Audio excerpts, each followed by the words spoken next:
During the general election, the defense forces normally request people to register in areas near the place of work, not Ushago. It's where you work. If I work in Mtongwe, then I should register somewhere, whether Mtongwe or in Mombasa County. It's just a request, it's not a must. Mm-hmm. Now, during that day of election, because you don't have ID cards, when you're going to register, ID cards from the headquarters, the defense headquarters, if you request, they're sent to you, then you go and register. During that day, if the amount of work, depending on the amount of work, then you're allowed in batches to go and vote. Not all of you in those areas, but there are people who request for passes. They request that I need something like 6 days pass earlier than that. So do you think at the policy level there is something that needs to be done to ensure that all the people working with our security forces exercise their right to vote? Because what you see is that the exercise of that right is contingent. It depends on the circumstances. It depends on circumstances. Like if I'm going to be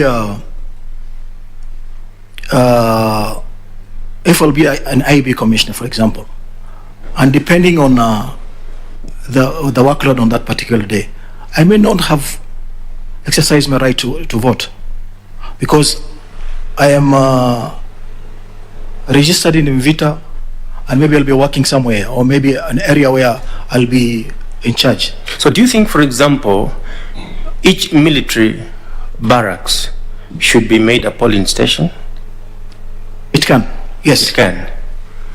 And because people in the military answer to the president as their commander-in-chief, what do you think would happen if a particular barracks returns a negative vote for the CNC? You think there will be ugali? There will be ugali and there will be everything, because you're exercising your political and civic rights to elect, and it's through secret ballot. Mm. Nobody is pointing a gun on you to vote. Okay.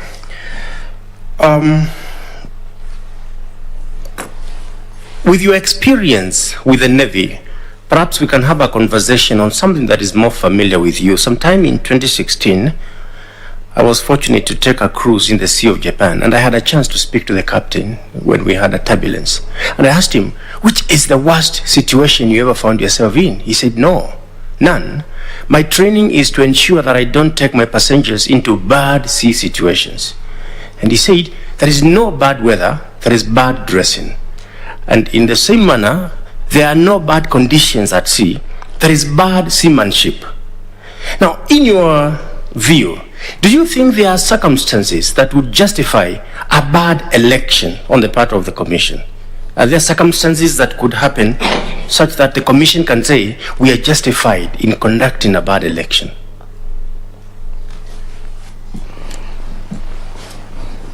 I don't think there's any justification in that, because IEBC has been created under from an article in the Constitution, Article 88. Then it has its own IEBC Act, and there also functions under that. So you think that there would never come a day when we would excuse the Commission for undertaking a bad election? You think that day should never come, and the law does not allow them to undertake a bad election and to say it was not me, it were the circumstances? I don't think so. You don't think so? What would happen? I know you're not a lawyer. What do you think would happen if there is generalized violence during an election? You know, a day before the election and on election day, there is generalized violence. that makes it difficult for people to vote? IEBC has started its preparation this phase for election. We have history of elections. 2022 is not the first election. We have history of elections before 2017, 2013 there, go back. IEBC is supposed to analyze the trend of these elections.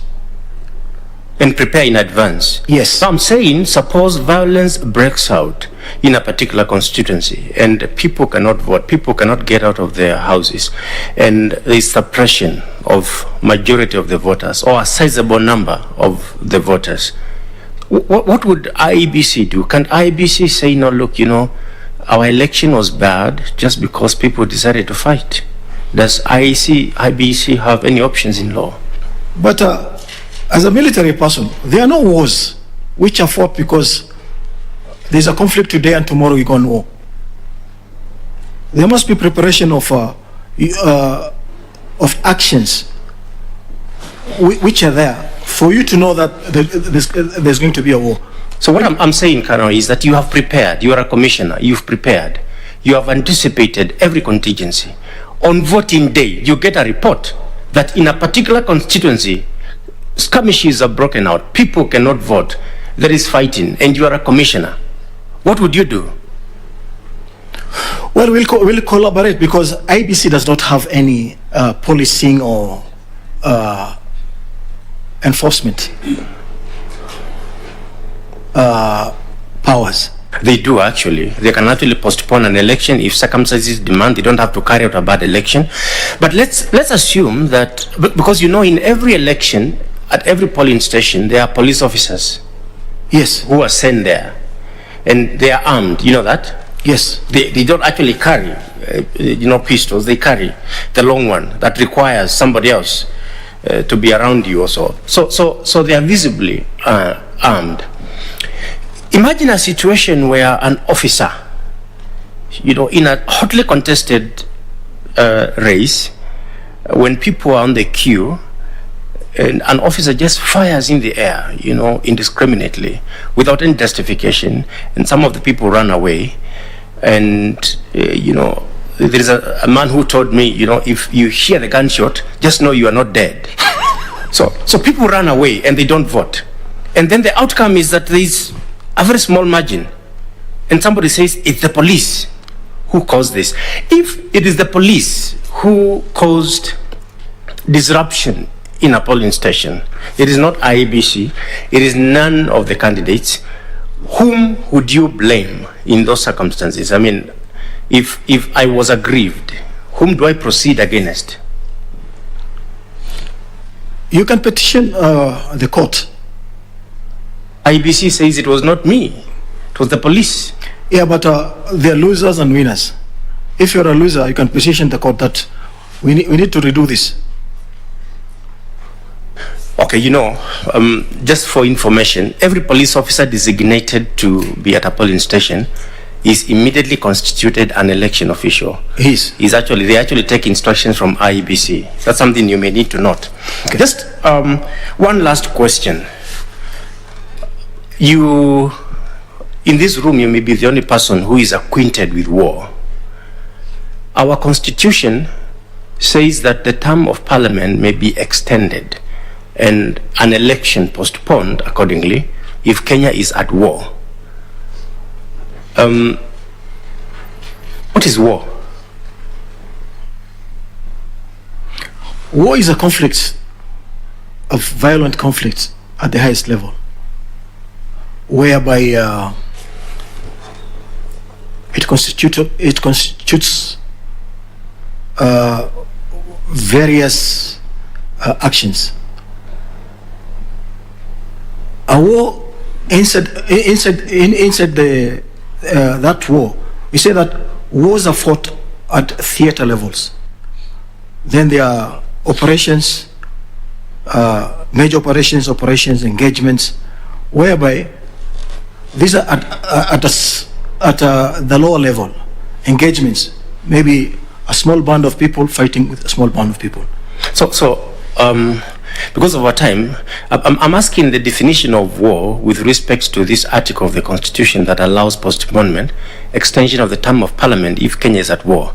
If Kenya is fighting Al-Shabaab, is that war for the purposes of postponement of an election? You don't go to war with non-state actors. Majority of time, war is fought with state actors. War is fought with state actors. So if there is an interior war, for example, two communities are fighting against each other, and the military is sent, the military can be sent even for internal conflicts. Yes. Would that constitute war for the purposes of postponement of an election? No, that is not war. But if Kenya is warring with Uganda over Migingo, and the fight is concentrated on that side, is that war? Yeah, that is war. That is war. That can justify. Yes. But is it just the aspect of Kenya being at war, or is it a question of the effects of the war and whether or not this war can affect an election? There are some wars that would not affect, the day-to-day lives of the people. But remember that there's also a war chest, which means the economy will be directed to that war. So IEBC may not have the funding to conduct that election. Okay, do you know for how long Parliament can postpone, can extend its term under the Constitution? 6 months, then 1 year. A maximum of 1 year. Yeah.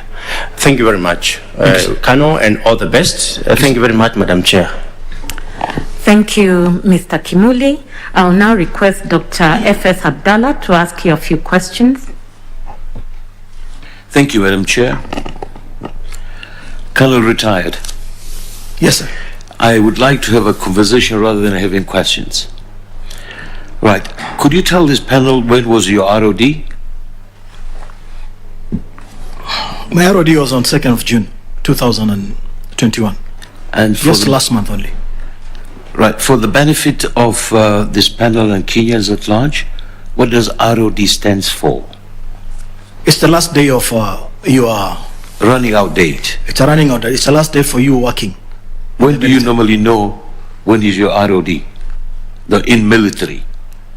Did you know? Well, it is taken as a day before your birthday. That is the what it is ROD. If I'm born on 3rd of June, then my ROD is on 2nd. If I was born on 1st of January, my ROD was on 31st of December. Right. So whilst you're serving, do you know when you're a major, when your ROD is, or how much time do you have before you know when your ROD is? What I'm trying to drive to is when you applied, you had not retired. Yes. But you knew when your ROD was, right? Yes. So when does military officers normally know when their ROD is? The Kenya Defence Force is a very interesting organization, whereby people retire according to the ranks. You don't retire as a civil servants, where you say that it's 60 years. You have to serve until 60 years. Each rank has got its own retirement age. If that retirement age is about to happen, let's say next year, someone is given a notice, a letter, telling him that your ROD is this particular day, your leaves which you haven't taken, you'll have 3-month terminal leave and other leaves which you haven't taken. So it is calculated. Okay. Now, thank you, Colonel. Now, you have been a naval military officer with 34 years experience, working under the highest discipline order and the military precision. Right. I have also noted in your CV that you are the Chief of Logistics in Juba. You have been directing staff and lecturer at Defense Staff College. You have also been a trainer at DHQ and served in many other positions. in your opinion, what added value can you bring in to IEBC if you are appointed a commissioner of the IEBC? We've heard what you've done, but we've not heard as to how you could use those 34 years of military precision and disciplined working style into IEBC. Remembering that you're coming to the civilian world and it's not as good as a commander you can be, it may not work here. By the way, how do you find a good commander under your NDC trainings? Who's a good commander? A commander comes from a concept of command. This is a position of authority and responsibility legally bestowed on a person over subordinates. Now, command has got two facets: leadership and management. Let's say, for example, you have a coin, attention in coin. You don't call it attention in coin, you call it a command coin. The head side is leadership, the other side is management. So these two, a commander must have these two. Leadership, you need to influence people. A commander must have personality and character. He must have vision. While on the other side, when you look at the management part of it, we look at it as a allocation of resources and control of those resources. Okay. So, Colonel, thank you for that. Tell me, those command tactics or training you've had and the other ones, in your opinion, how will that be useful or value added to IEBC if you are nominated or appointed as one of the commissioners at IEBC? If I'll be nominated as a commissioner, people look at me as an outsider because I'm coming from the military. You've heard people say the person has come to militarize, but we don't do that. The training part of it on administration, training on discipline, training on doing work with precision, that's what we do. We don't force people to do that. Example, when you look at we have an institution at Athi River whereby the same staff is there, but the leadership. So the only thing they have come over there is directing them the way what the legal framework does, what other things are supposed to do. So when I'll be there, I might look at it in a different way, in a military point of view, that we need to do things in a precision way. We need to have discipline, because majority of organizations they lack a lot of discipline, and that's how they go down. For example, now, if you know that this is the head of a particular organization, then there's a chain of command from that head of organization downwards, that directions are coming from this particular entity going down, and there also information flowing from down upward, and there also information flowing laterally. So what I'm going to bring is the discipline part of it, the way of doing things in a precision way, analytic part of it, etc. Collaboration with other, because you need to have, IEBC cannot work alone.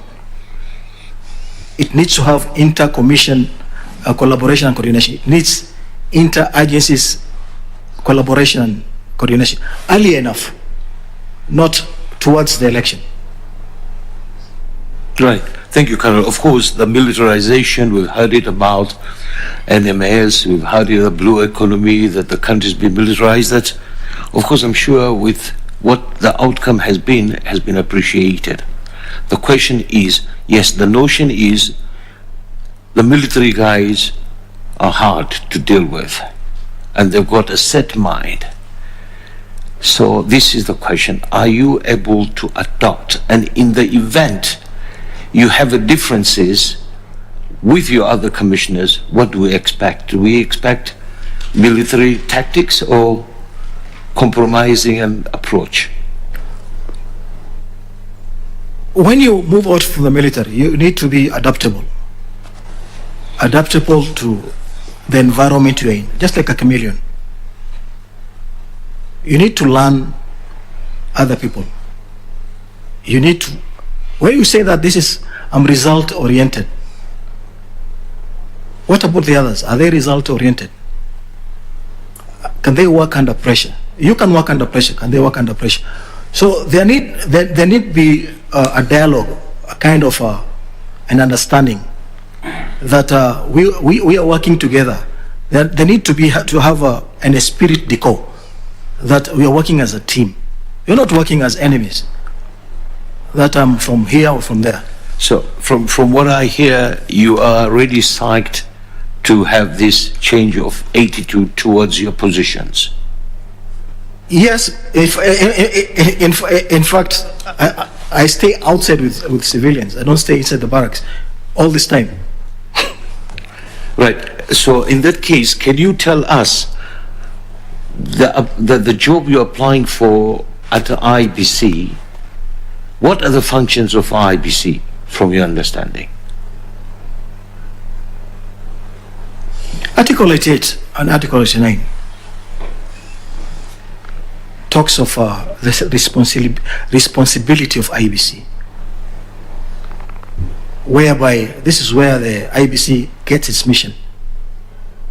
IEBC is responsible for conducting or supervising referenda and elections.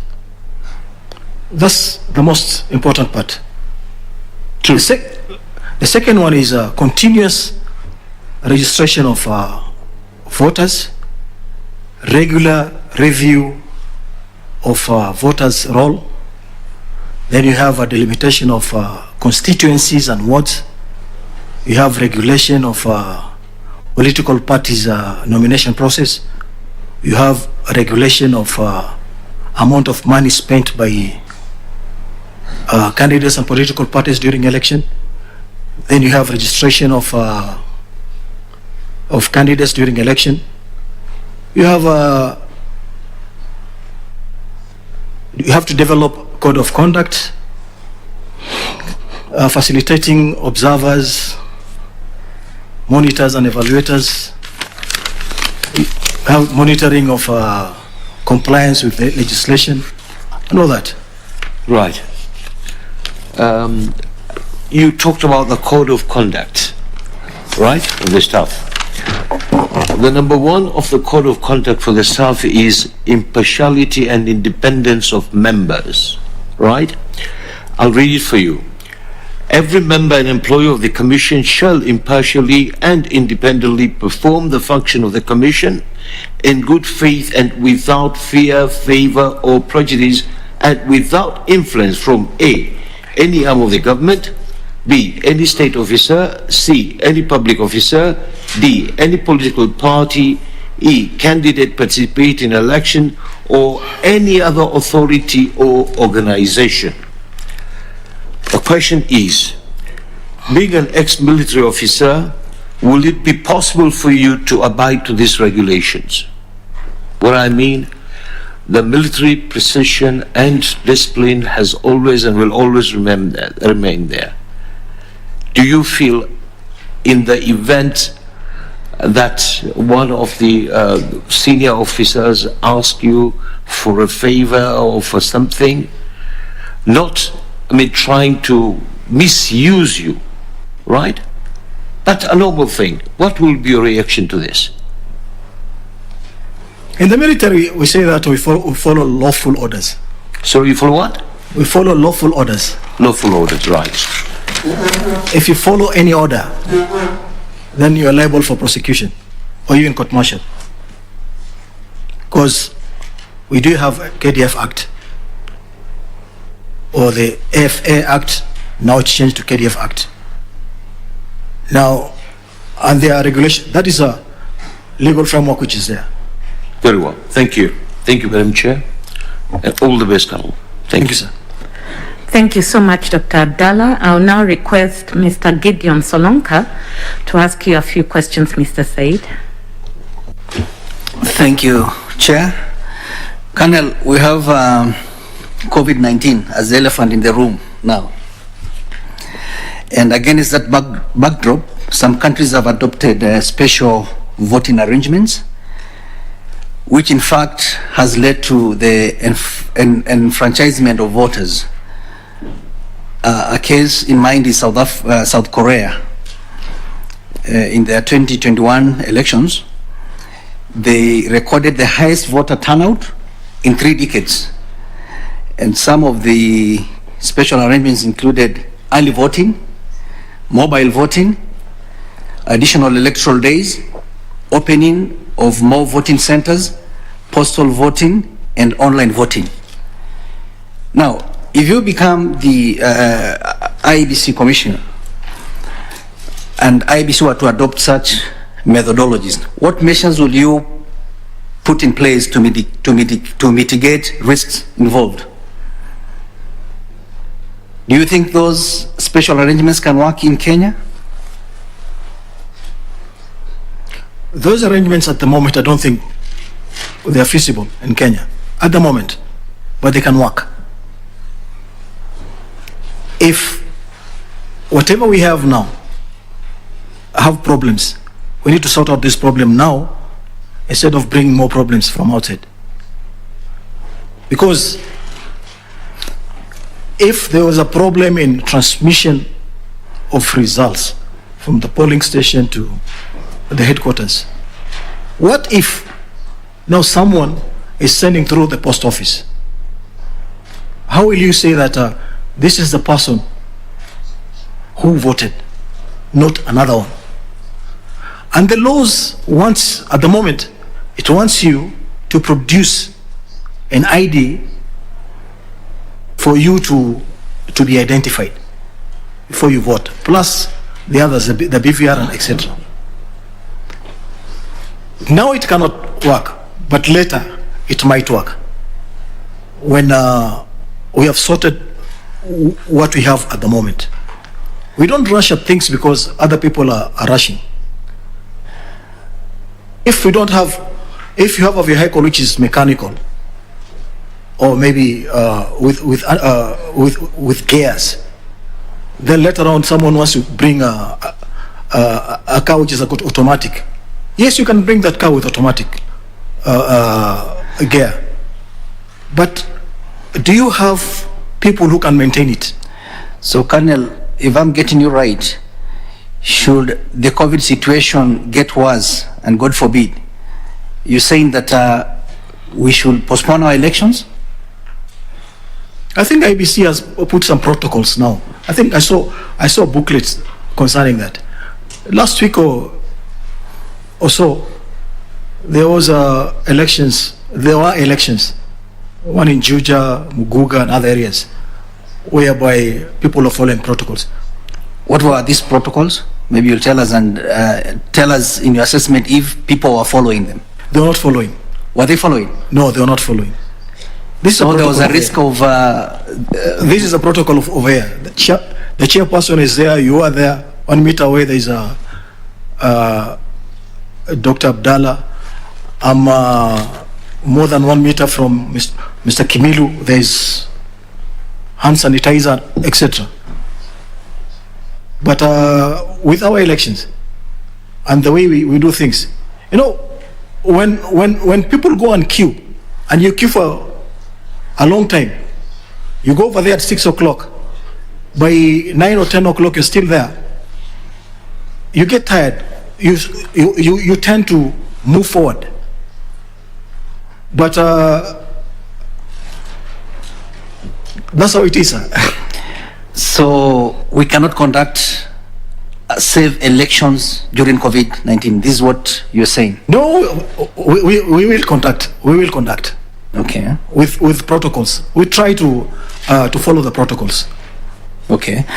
Now let's move to another one. What is the role of a county returning officer in an election? County returning officer. At the county level, you find there is a governor seat, the senator seat, and the woman member of parliament. That is, all these three have to be elected by people in all polling stations and all wards and all constituencies. So the county election returning officer is the one who's going to say who won to be the governor, the senator, or the woman member of parliament. By what means? The polling station sent results from the polling station, centers on what each senator got, or candidates of senator got, or each candidate of governor got, or the woman rep got. So they'll bring all the polling stations results and tally them, add them. Then they'll know who won, who lost. And there are agents over there who are supposed to follow that. Okay. Thank you. And who is an agent? An agent is a part of the county level that things are done as per what has been discussed or what is in the law. Okay. What about in a referendum? We have agents? Yes, you have agents. Those ones who say no, others who are saying yes, must have the agents over there. Okay. And these agents in a referendum, who appoints them? I think it's the committee concerned about the referendum on that particular, whether it's a yes or a no. Thank you. What do you understand by the term public resources? Sorry? Public resources. It's resources which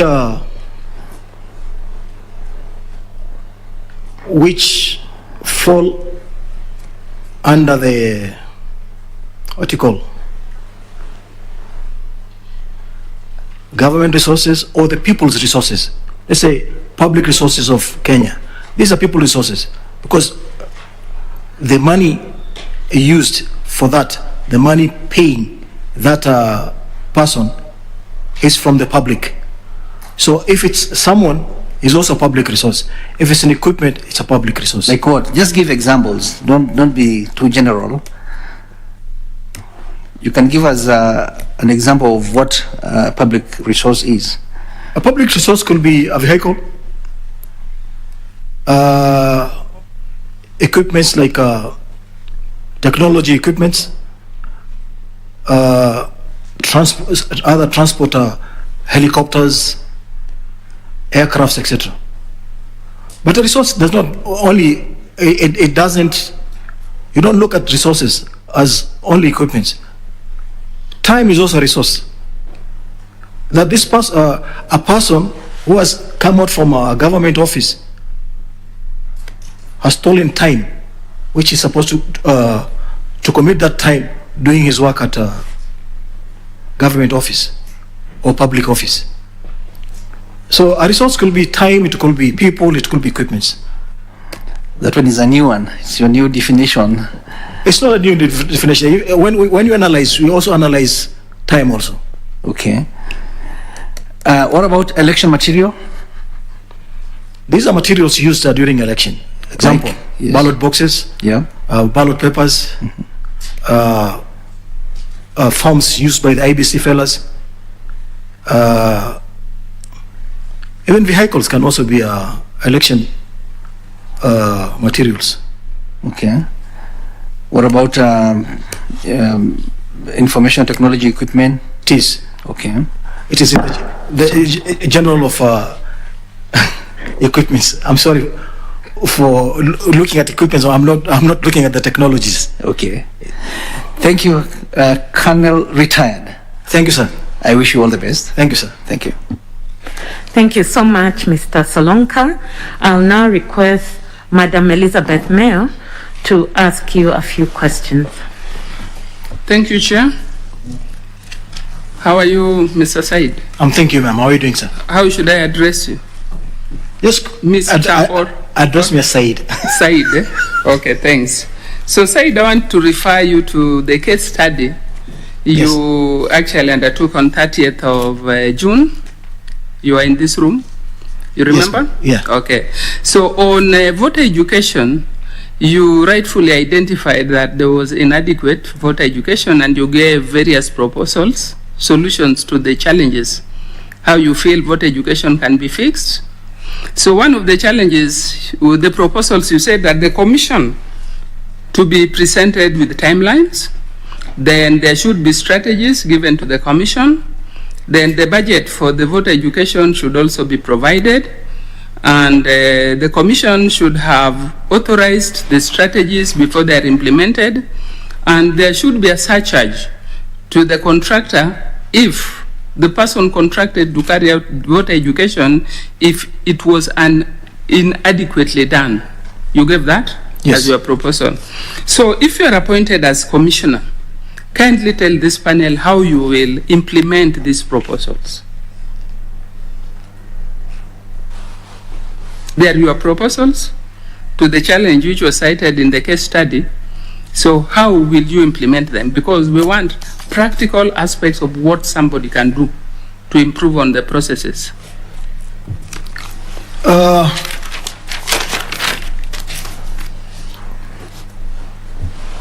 The commission has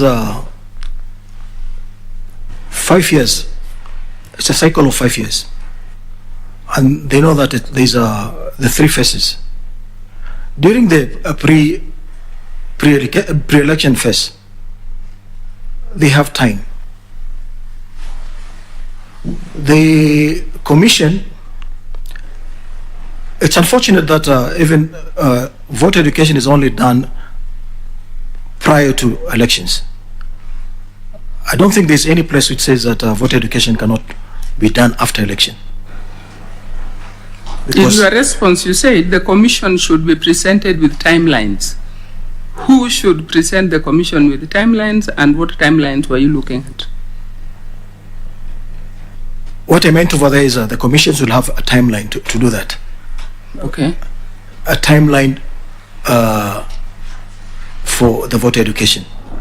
No timeline of voter education during, prior to elections. There must, education is continuous. It should not start from somewhere and stop at a particular time. It is continuous. So if it's the same process of continuous registration of voters, there should also be continuous voter education. Okay. So this time, we know that the funding is a problem.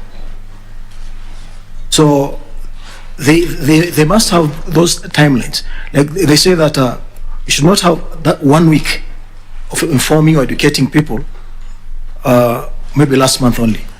What about the other years? Because the elections are continuous.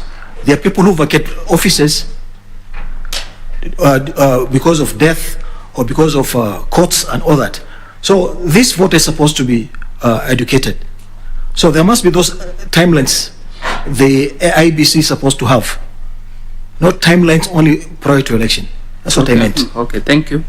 You also talked of strategies. So in your view, what strategies do you think you can put in place to address this challenge which you identified? IEBC has got strategies.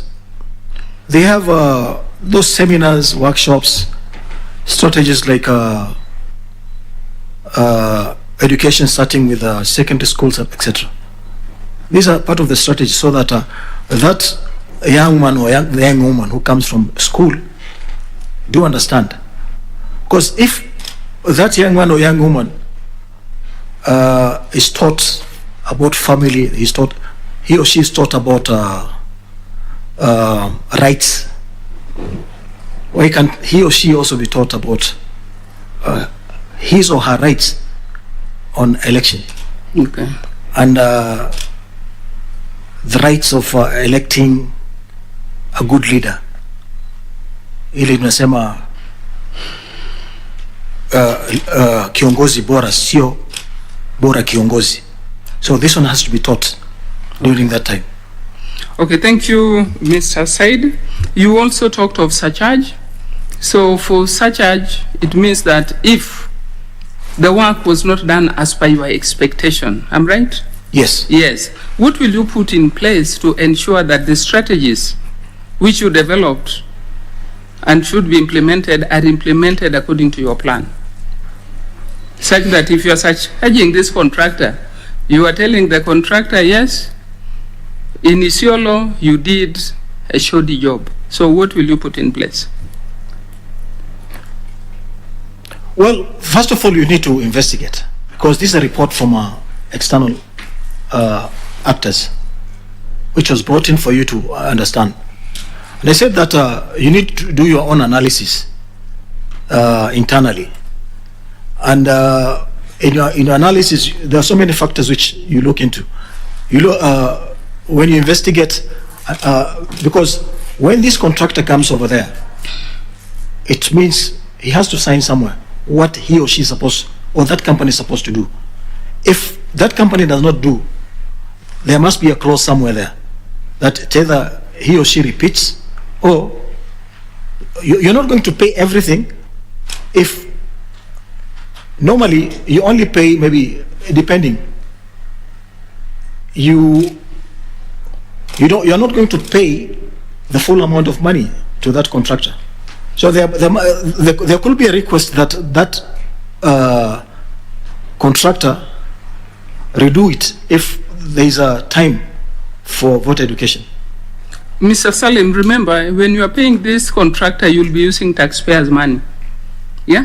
Yes. And when you are using taxpayers' money, you should only use it when the contractor has done what you contracted them to do. So what I'm asking you, what will you put in place to ensure that the contractor is doing the right thing everywhere in the country? Monitoring. Yeah. I think there's a directorate over there for voter education in the IEBC. I think they do the monitoring part of it, of all these contractors. And if they don't do whatever they're supposed to do, then... No, I'm asking you, now you as a commissioner, don't say they, say this is what I will do as Salim when appointed. I have to monitor them, that they're doing the correct thing. Though, at a commissioner level, you don't look down over there, you are at policy level. So, but you also monitor the activities down there. It doesn't mean that if you're in policy level, you leave everything to be done by other people. They could do their own things. So you need to monitor. So you'll have a monitoring and evaluation framework in place, yeah? So let's go to the next question. So the next question is, police officers play an integral role in the election process. You agree with me? Yes. Yeah, they keep order at the registration and polling stations and ensure the protection of facilities and materials. However, there have also been concerns of voter intimidation, which is a form of voter suppression. What do you think about this?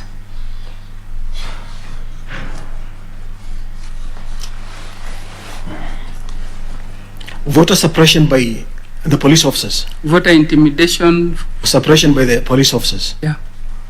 If that police officer is in a particular polling station, like Mr. Kimoli says, that is an election official. All these election officials are supposed to be under the presiding officers. Okay. So the presiding officer is not, he is supposed to look at the performance of the people under him and the equipments which he or she has. So if this police officer is intimidating, then he should be told that what you're doing is not the correct thing. Okay. And if he continues with that, the presiding officer will report to the constituency level. Then I think the police officers in charge of that person may be told maybe to change him. Okay. So let me take you to the just recently concluded Kiamba by-elections.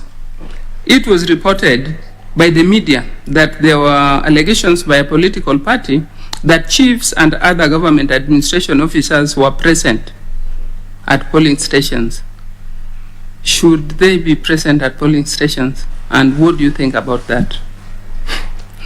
I also heard about that. You heard about it? Now tell us. Well, chiefs and other government officials are not supposed to be there. They are not supposed to be there. Who are supposed to be there is only agents and polling officials. So what is he doing over there? If he's not a registered voter, he's not a voter. If he's there, he is there because that he's coming over there to vote. He doesn't have any work over there. The work at the polling station belongs to IEBC, not to the chief. The chief should go and look at other places, at maybe outside the polling stations. That is the jurisdiction. That is out of bounds for the chiefs. Just like where you have an embassy, it's out of bounds for people from outside. If the chief comes over there and with his uniform and talks with people, what does he show the government is doing? It's wrong. So I think it should be reported.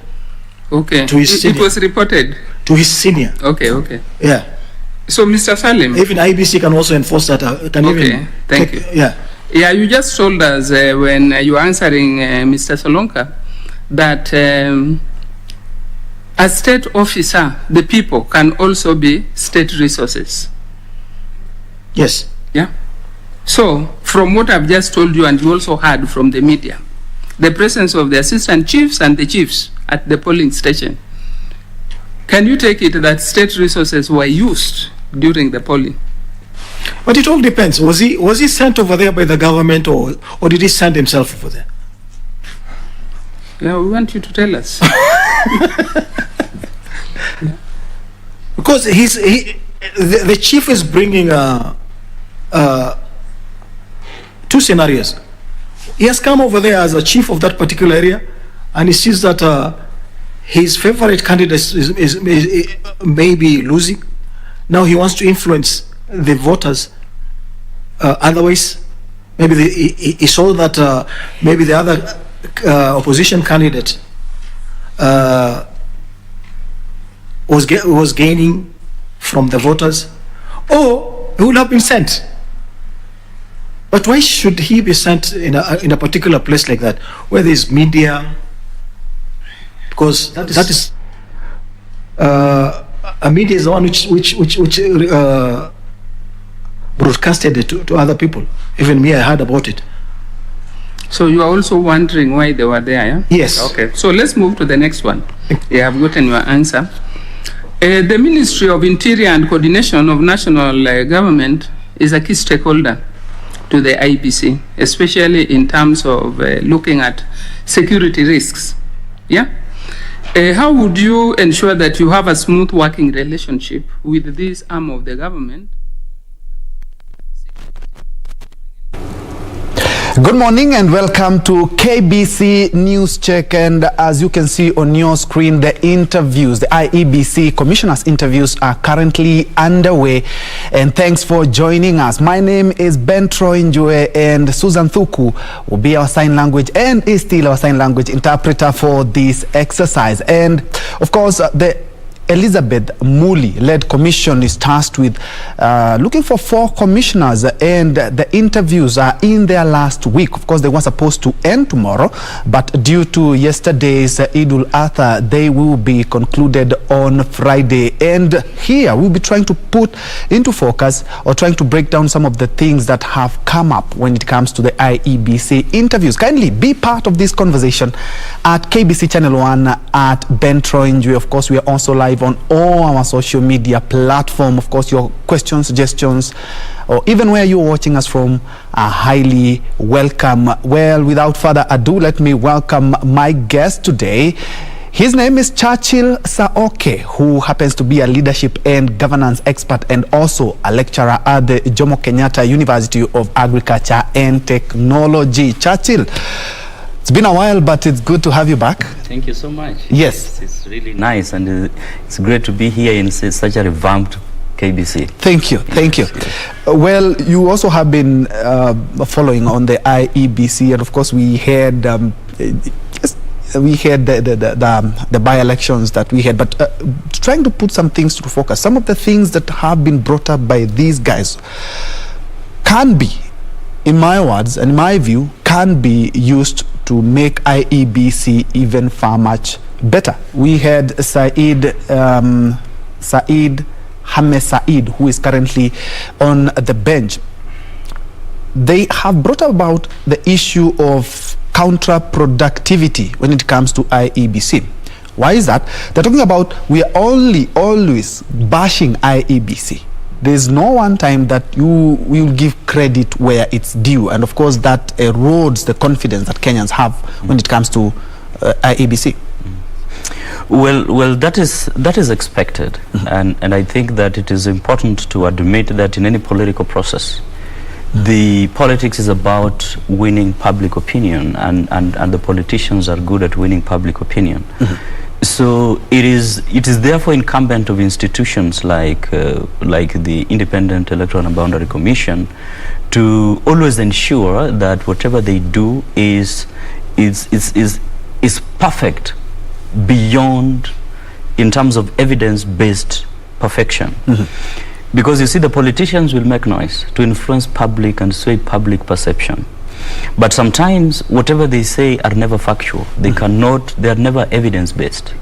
So the only point where the institutions like IEBC can beat politicians is to have processes that are evidence-based and are factual. So that when they find themselves in scenarios where they have to challenge one another with the politicians can never have their way. Yes. And let's touch on the figures. In 2017, the country spent about 49 billion in the polls, which was billed one of the most expensive, not only in Kenya, but in the region and the world as well, compared to the region. But a lot of that money went into printing of the ballot papers. One of the commissioners, or one of the interviewees, talked about if we have to trust our institutions, that we can even have the ballot papers printed right here at home. And of course, it's going to bring down the cost. The 49 billion could have been brought down if we did that locally. Absolutely. It's about value systems. And I think that it is a good intention. When you look at it, ideally, it's a good intention. If you have institutions that are able to stick to their values and provide to the country based on the values that they believe in, then that is possible. But in scenarios where you have possibilities of infiltration of processes by interest groups, then that particular approach is likely to bring lack of trust, public trust on the institutions of IEBC. So it is a good idea to find possibilities of printing ballot papers in the country. The only problem is, do we have the value credibility to do that? To the extent that if I am in the commission and a politician has come to me with 200 million shillings to find a way of adding more ballot papers, I can't do it. So it is good intention, it is a good proposal, but it is about inward thinking as to whether our hearts and our minds can be able to accommodate. Yes, if you have issues in trusting IEBC, and of course we know very well when anything national comes about, it is infiltrated. So if we have trust in our institution, you think this can work? Absolutely. If we have trust in our institutions, then we will not just even print ballot papers for our country. We will even print ballot papers for the rest of the region. And we will actually be now exporting we'll be exporting ballot papers, and it'll be income generating for our country. Yes. Of course, all countries, including Kenya, we have digitized the matters polls, and especially when it came to 2013 general polls and 2017. But we always have an issue when it comes to transmission of results. Looking at Kiamba and Muguga, they are talking about somewhere, not the voting exercise itself, but when it comes to transmission of results. We had the Juja by-election that we experienced the same problems, and of course parties, political parties, talking about we have an issue when it comes to transmission of results. And is the time that we are doing the digitization, perhaps it's good that we go back to our old paperwork. It's still a chicken and egg thing, because when you look at the managing an election, especially the current political architecture, where you have so many candidates at any particular time, the challenges that exists with the transmission just not lies. Sometimes we look at the commissioners too much, but the architecture of the IEBC from the grassroots has a key role to play in ensuring an integrity of the electoral process. Because, for example, if you look at Muguga may have Muguga and Kiamba and these by-elections. We might not really talk much about them as is now, because there was a lot of focus, being that it was the only election. But when you're considering a general election, and you have the chairman of the Electoral Commission and the few commissioners having to oversee all the rest of the country, they can't do it alone. There are specific people who have been given the responsibilities to ensure that the processes are as per stipulated in the law. Now that is where the problem lies, and you have stated it very nicely, that in the process of managing the election down there, that is where some of these things happen. Some ballot papers are stuffed, and politicians also create chaos and bring in stuffing ballot papers, and they are counted in between. So in the process, what you receive is not necessarily a reflection of what the voters, of the voters. So in the ultimate end, you then realize that this thing is not just about the commission. It's about the whole system that needs to be looked at. And I think maybe some point we are always too unfair to the commissioners, maybe. But anyway, they have a responsibility to take leadership. The county electoral returning officers and the ward, the constituency, those people down there, some of them have participated very key and effectively in the malfunctioning of the electoral process. And maybe the digitalization process could be something that could be of help in terms of managing these elections, in the hope that my good students, or some of whom we over teach, will not be able to hack into those systems. Yes, indeed. Yeah, and still on the transmission and the technology used, there have been, of course, recommendations, and some have even quoted that we have the capacity and capability to even have technology to vote from our own homes. Of course, some may talk about this far-fetched, and we are not there yet, and of course going to bring a lot of problems. Looking at the percentages of voter turnout, is always we're seeing less than 50%. Perhaps this can boost that. Yes, absolutely. I think we have to admit that this is not the time for us to go backwards. Remember, there are instances in this country and in this region where ballot papers used to be found in sugarcane plantations and tea plantations. I mean, that's not where we want to go. We are in an era of information age, and technology is continually taking up everything. And we must admit to this reality. So it is about us finding ways of creating buffer systems, bulletproof systems that cannot be able to, that cannot be penetrated by, hackers or other interest groups. It's about creating systems that are buffer proofs. They are, nobody can be able to hack them. So that in the process, when we build that trust, just the same way you trust the bank with your money. And when you do digital or iBanking, internet banking, or mobile banking, you trust that when you use that code, or when you use those codes in your phone or in your computer, that is the information you feed in there is exactly the system, what is going to be accepted in the system. And it is not going to have an impact in your bank balance. And I mean, if we have trusted banks with our money, why can't we trust, why can't IEBC create a system that we can make them trust with our votes?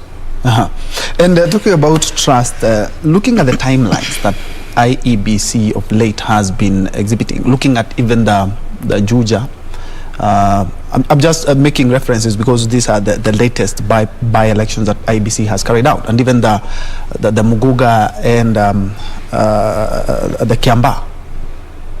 15 hours down the line, we still haven't received who is the winner, who has been elected as the new leader. 15 hours, it's just an MCA and a member of parliament, and we are headed to the national polls, where we'll be having 6 every day in 47 counties, hundreds and thousands of wards.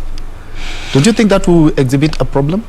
Absolutely, and I think that this is the point where we really have to rethink of how politicians, the entry of politicians into the electoral process, especially at the point where the tallying and the voter counting is being done, because you find that some of these delays are actually orchestrated not by the IEBC themselves, but by the politicians wanting to influence the results of the elections.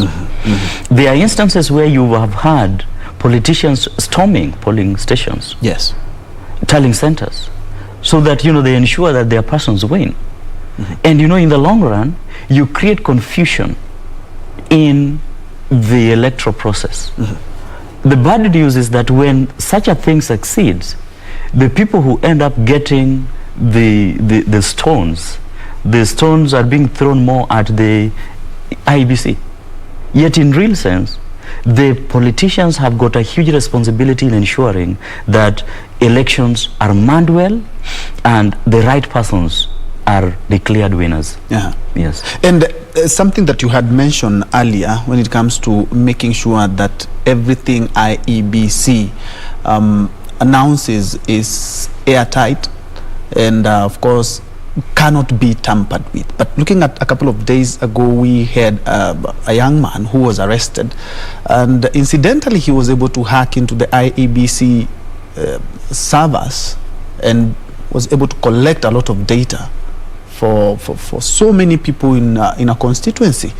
That brings a very big problem looking at the general polls that we are headed to. In 2017 we had the same allegations. Why is it taking so long to actually foolproof and now system? And of course you come from one of the best institutions when it comes to technology. I know, and we are not saying it. Yes. Now, and that is now where the problem lies. And this is now the biggest challenge that the commissioners now have to work on. How do they come up with such a proof system that cannot be tampered with? Because, we must admit, and this is the reality, and I will continue to say this, the politicians will always do what they do best. Every politician go into an election because he wants to win. Nobody goes into an election because he does not want to win. And the IEBC has a responsibility to ensure that the right person wins. So if we still have issues around, data being able, people are able to get data from their data management systems, it's a big blow to the institution, because you see, it then makes people to lack credence in the institution. It makes people to lack trust with the system. And like now what is doing around across this country is that who votes is not the person who votes is not the one who determines election, but the person who counts. That is very dangerous for democracy. It's extremely dangerous for democracy. And in the long run, if we go that direction, we will get to points where we get to what we call voter apathy. People will no longer want to go vote, and systems will determine who has voted.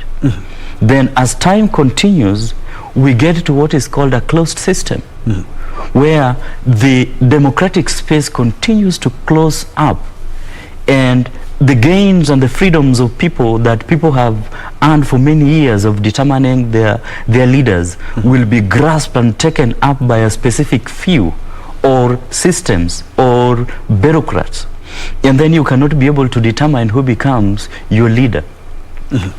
As time goes by, you will most likely end up realizing that we are back into an autocracy. Yes, and of course, talking about the challenges facing IEBC, the first time I voted was in the 2002 polls when the Rainbow Coalition took over the reins of power, and the Moise government at the time was accused of using state machinery in the election and the campaigns. The same replicated in 2007. 2013, there were the same allegations. Closer, the Muguga and the Kiambaa ones, there were allegations of the state using its machinery, including its officials and officers, including chiefs, and those are just allegations. But why is it that we are always talking about those allegations? Should IEBC perhaps be given more mandate to investigate these allegations? Absolutely. Because 2017 was the same script. That is the desire. That is what is enshrined. That is what is when you look at the spirit of the law, that is what the law hopes to achieve by creating an independent. That's why there is that word independent. But you know, the challenge with that independent part is that the reality on the ground is that there is dependency. And the dependency of the institutions of an incumbency and the institution that runs the election is something that has been very difficult, because when you have who provides the security, of course the monies are always disbursed early enough by Treasury, approved by Parliament and disbursed by Treasury in advance. Who provides the security that mans the elections? These are issues. Who provides the administrative structure that ensures that the elections are well done? It is the government of the day. So in cases and in scenarios where you find that the incumbent is part of an interest in the election, it becomes pretty a challenge, unless we have reached that level of political maturity where we want to believe that, you know, any government that wins, we accept the government that has won free and fair without influencing. Then before we reach that level, whenever we will always have elections where incumbencies have political interest, most certainly the political process, the electoral process will always be influenced. So we haven't reached that maturity stage. But I can assure you that as a country, there is a level of political maturity that we have gotten into that we also have to appreciate. And the Electoral Commission must also take advantage of, and especially the civility of the electoral, the voters. I can tell you, this is the only country where we will line in one line going to vote, and the person ahead of you is your political opponent, and you guys don't fight in the polling station. I mean, that doesn't happen everywhere. So that is a gain. It is a gain that we must take advantage of. And if you look at how much people line, and they are able to endure the long lines for a very long time, since morning all through to 5 p.m. just to put their ballot on their preferred candidate. And then after you do that, you go and influence that election in a way that the people didn't want. It augurs not just well for the country, but even for your conscience. It's not right, because you will just know that there is something wrong you have done.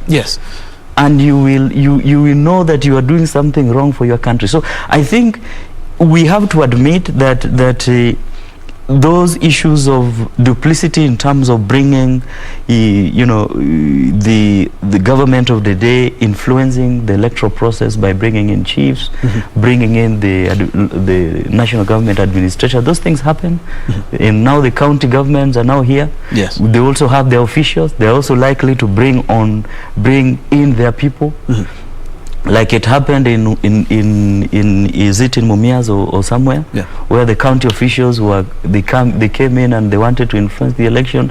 So these are things that, unless the electoral institution finds a way of mitigating, they're likely to have an impact in negating some of the gains that we are likely to make or we want to make in building a better election process. Indeed. Let's now shift focus to something that has been brought about by Colonel Said, who's just been interviewed. He talked about voter education. And you bear me witness, in 2017, just before the polls, a time like now, we were having mass voter education. We don't have a fully constituted IEBC, and that is exactly what they're doing now for the interviews.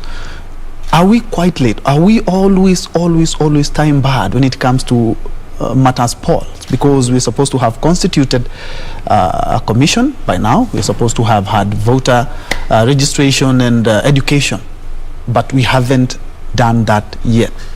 Well, there is these are some things that they can be able to fast track. I think that I would be very hesitant to say that there is need. The voter education is very urgent. It's not really that urgent, in my opinion, because as opposed to a referendum where people really need to know what is contained in referendums and the actual things, not just the politics, but the contents of a referendum document.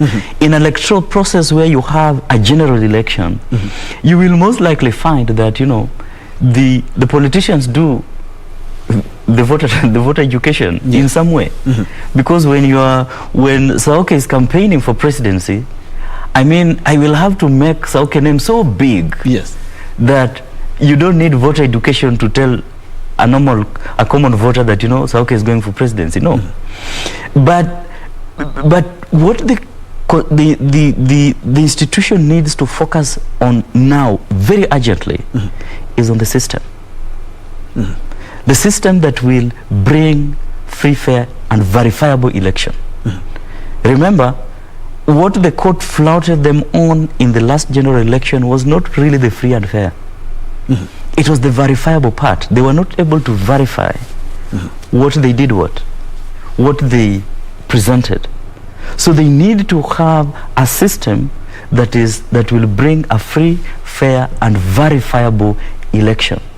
And that is what they need to focus on much more, because that is what their mandate is really in.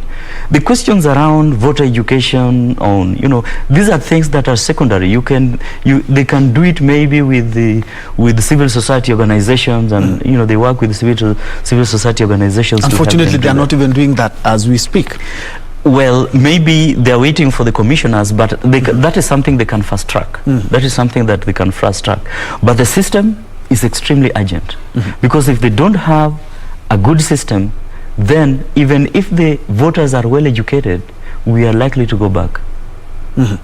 Yes, and something that you also talked about and was also brought about by one of the interviewees there, he said that election matters are always penetrated by other forces. How do we ensure that, it's something that has always come up when we talk about polls. How do we ensure that the electoral body or agency is not penetrated by agencies, cartels, or even interests ahead of the 2022 polls?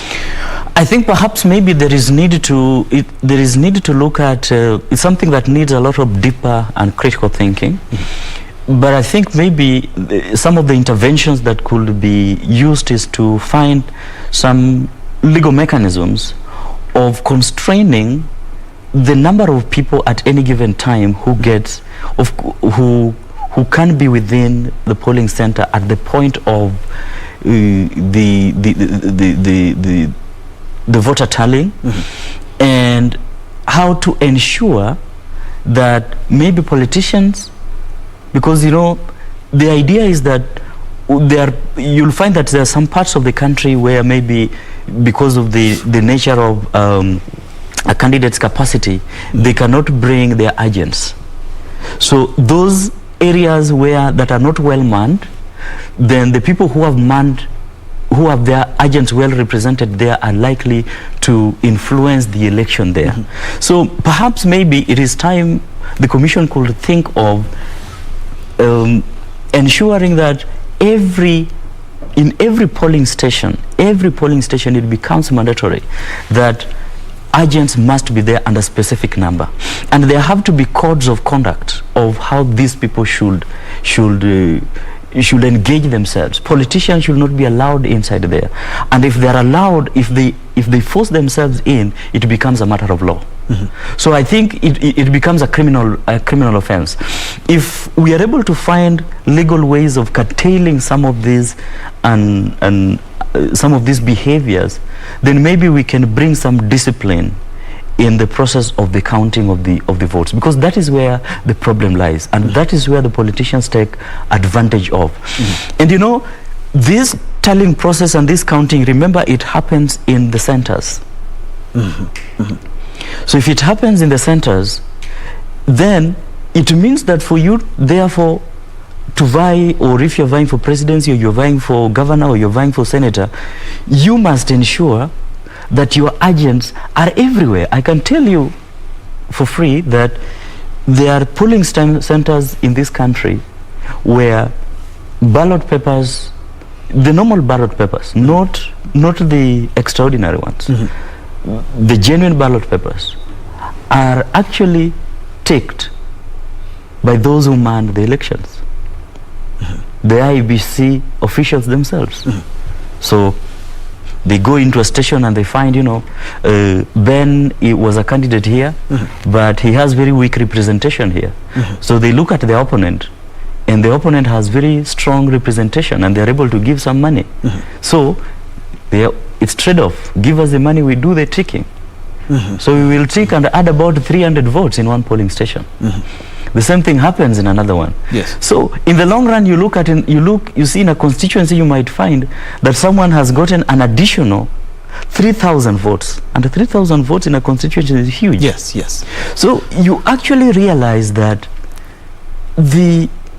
this whole thing is the mess is actually at the grassroots. It's really decentralized to the extent that these commissioners must find ways of ensuring that the people on the ground are taken and are given responsibility and are bounded by the law. Yes, and still talking about that kind of mess, I remember one of the interviewees is Roko Ruka, I think, said that he will strive, if at all given the chance, will strive to ensure that the trust and the confidence is back at IEBC. Let's just take a close example, the Kiamba, Muguga and the Juja. In your view, do you think they have done a good job to at least gain some trust when it comes to matters polls for Kenyans? I think as is now, looking at it structurally, I would say they have. Forget about the politics and the noise. Yes. You know, the politicians, I told you, will always make noise, and they will always want to... Everybody is there to win. Exactly. Everybody's there to win. Structurally, I think it is. In as much as it was a very tight race, when you look at, for example, the Kiamba, it was an extremely tight race. Yes.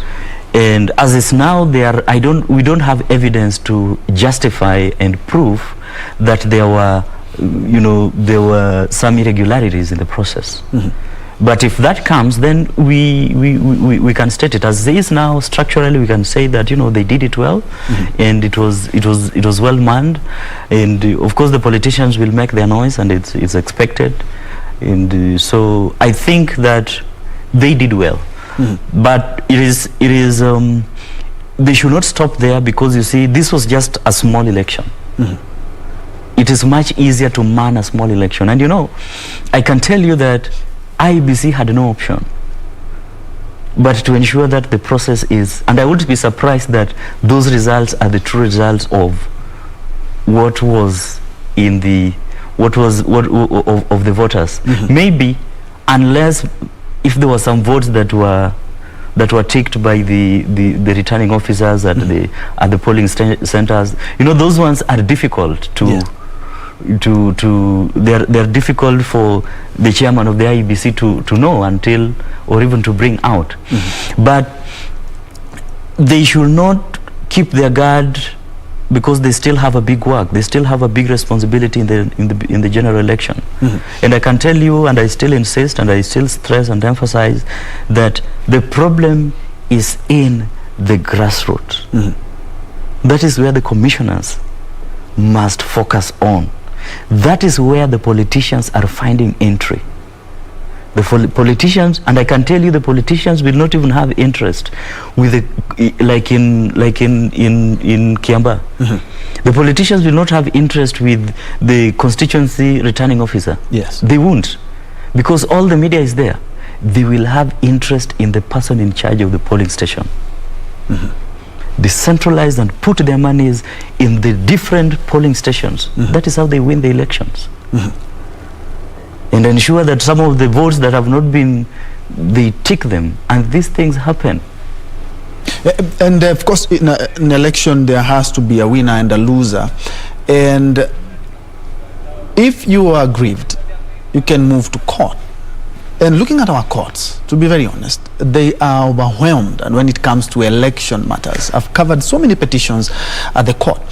Do you think IEBC should be mandated to sort some of the petitions and some cases in-house, just like the court annexed mediation, where you don't really need to go before a judge or a magistrate? Do you think perhaps they should be given that mandate to actually be able to sort out some of the issues brought about by those who lose? Well, it's a direction that might be you see, the question of especially the candidates who lose, will they be able to feel that they are going to be given fair chances, unless this is really a really parallel body that is not really affiliated? Because you see, if it is a body that is affiliated with the electoral body, then they will also not want to portray their institution.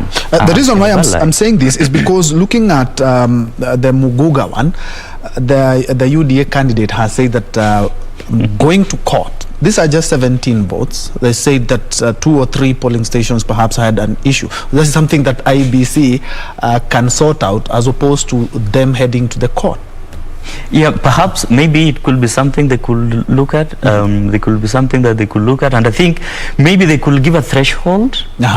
They could give a threshold to the what constitutes the dispute that can go to the judiciary, and that can go to that dispute resolution body that could be established. Because you see, especially in cases where you have the race too tight, and the two candidates getting very close, being in very close race, there is likelihood of the other party feeling that, I think I won, or I think this person stole vote somewhere.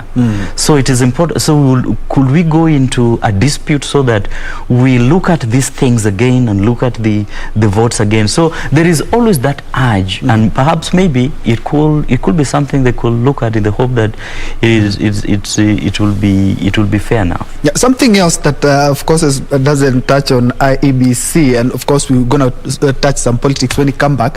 We have seen in developed countries, I know Kenya is one of the developing countries, but we've seen in developed countries when a party loses a seat, perhaps the prime minister or other seats, you find party officials or the top leadership resigning and saying that we are not able to lead this party. But of course, in third world countries, it's quite a big challenge. We're going to be looking at that, and also we're going to touch some of the alignments that we have seen. Yesterday, we had the One Kenya Alliance announcing some of the things that they intend to do. Indeed, you're watching KBC, and this is Newscheck. We are looking at some of the things that have been touched when it comes to the IEBC commissioners' interviews. But first, let's have a break. We'll be right back.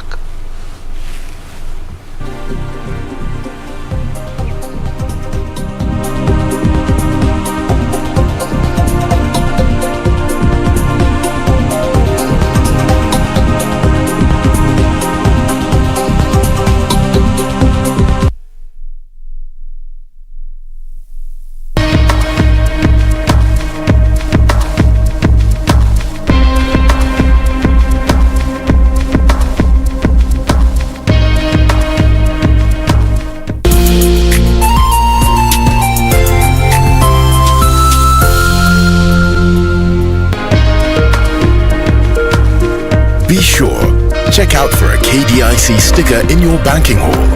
KDIC, protecting your deposits. Equity has scaled up operations in the Democratic Republic of Congo through the recently unveiled Equity BCDC. To see how Equity is facilitating investment in service, trade, mining and farming in this vast country, watch KBC on Wednesday 21st at 6:45 p.m.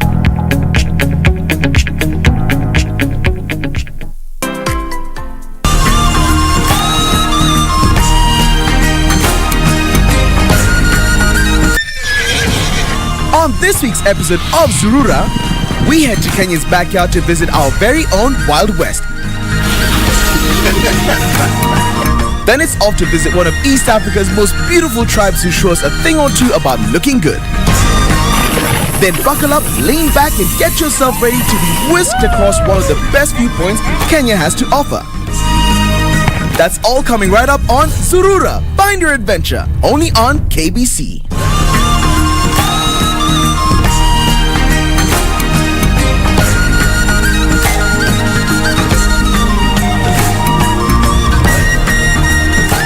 Quiero amarte de una forma diferente, de otro modo. And may I tell you something?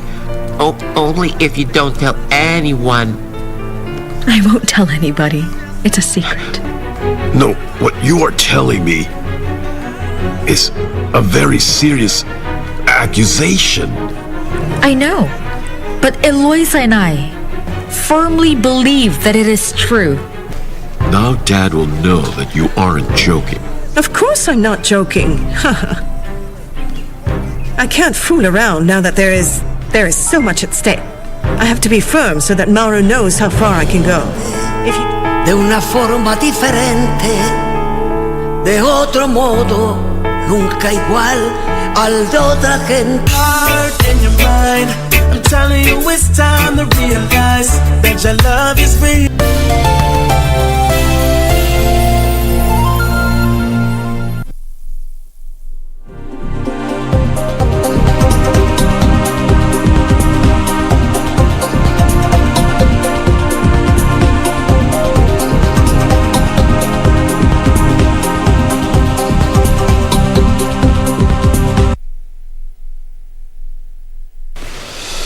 Welcome back. This is KBC and this is Newscheck. We are looking at matters polls, and you do remember that the IEBC interviews are currently underway. And before we get to the second interviewee of the day, I'm joined by Churchill Saoke, who is a leadership and governance expert and also a lecturer at the Jomo Kenyatta University of Agriculture and Technology. And Churchill, welcome back. Asante. And before the break, we were looking at party leadership. It's something perhaps away from IEBC. We've seen parties decide to change their leadership when perhaps they have a major beating, like what Jubilee has experienced in the last poll.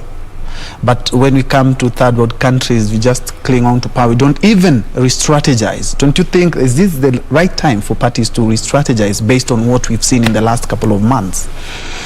Well, I think that that is the case in some of the developed countries and the developed democracies. And it's because those democracies have really institutionalized their political systems to the extent that, you know, the party is built based on the ideology. And the ideology has been enrooted into the people, so much so that if at any given point the political party fails in any election, it is because of the failure of the leader and not the failure of the party itself. But when you look at the developing countries, it's the contrast, in the sense that, you know, we still have political parties that are so inclined to people, and political parties are based on personalities. When you go with the party, and when you create another party, you go with everybody whom you had. So it then becomes extremely difficult, the idea of resigning. Because when you, for example, some of the major political parties, look at Jubilee and maybe ODM and even ANC or Wiper, assuming the party leader has resigned, what does it mean? Yes, the party is dead. It's like there is some sort of a political dispensation that has died, not the party itself. So just the same way when President Kibaki, the former president, he got out of the political space, DP sort of died because he was DP and DP was him. So you find that maybe the people who might actually be responsible for resigning perhaps are maybe the leadership in terms of those who are manning the party at the secretariat level, and those who have positions that you know, for example, if you have the chairman or the secretary general or the organizing secretary, those are people who can be either resign or they can be removed through grassroots elections. So the other thing that brings the question of resigning a challenge is that we are living in societies where resignation is a sign of fear and weakness. So you are always told that, you know, stick there until they remove you. So then you find, you know, for example, Jubilee, people want the leadership. Yes. You know, the chairperson, the vice chair and the secretary to resign. But then when they resign, what does it mean to them politically? It means that you are taking them into oblivion. Are they ready for that? What does it mean to the person who put them there, whom they're representing their interest there? So the resignation in the political party in our context will much more be dependent on the party leader and not the person himself. So it is the party leader who, for example, will say that, you know what, I think this thing is already hurting my, like the president can say, that I think this thing is already hurting my image, my political image. So what do? We want to revamp the image, so just step aside. And stepping aside means that, you know, we are not kicking you out, we'll give you something. Not in the party, but we'll just want to remove you from the glare of the cameras, but you could be the person who is pulling the shots on the backspace. And looking at this still on parties, looking at a country like Kenya, I believe that the oldest party is KANU, and it has so been for so many years. There's no party that is more than 20 years old in Kenya. Do we only use parties as political vehicles? Because looking at now the NASA coalition, as I say, is dead. We're looking at a new OKA, or is the One Kenya Alliance. We also will be having so many as we get closer to the general elections. Are we just using parties as just vehicles to achieve what we want, and then we can just dump them as soon as we have something, or if we fail to have something? I think that is why we also abolished the party hopping. And I think that is the issue. That is the issue, because we are looking at political parties to acquire power. But then we have to admit that where we are now, we are heading to some sort of institutionalization of political parties.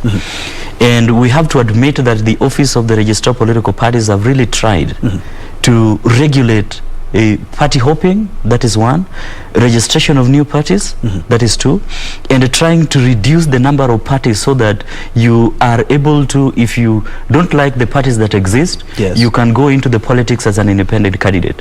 I can tell you right now that, you know, registering a political party is not easy.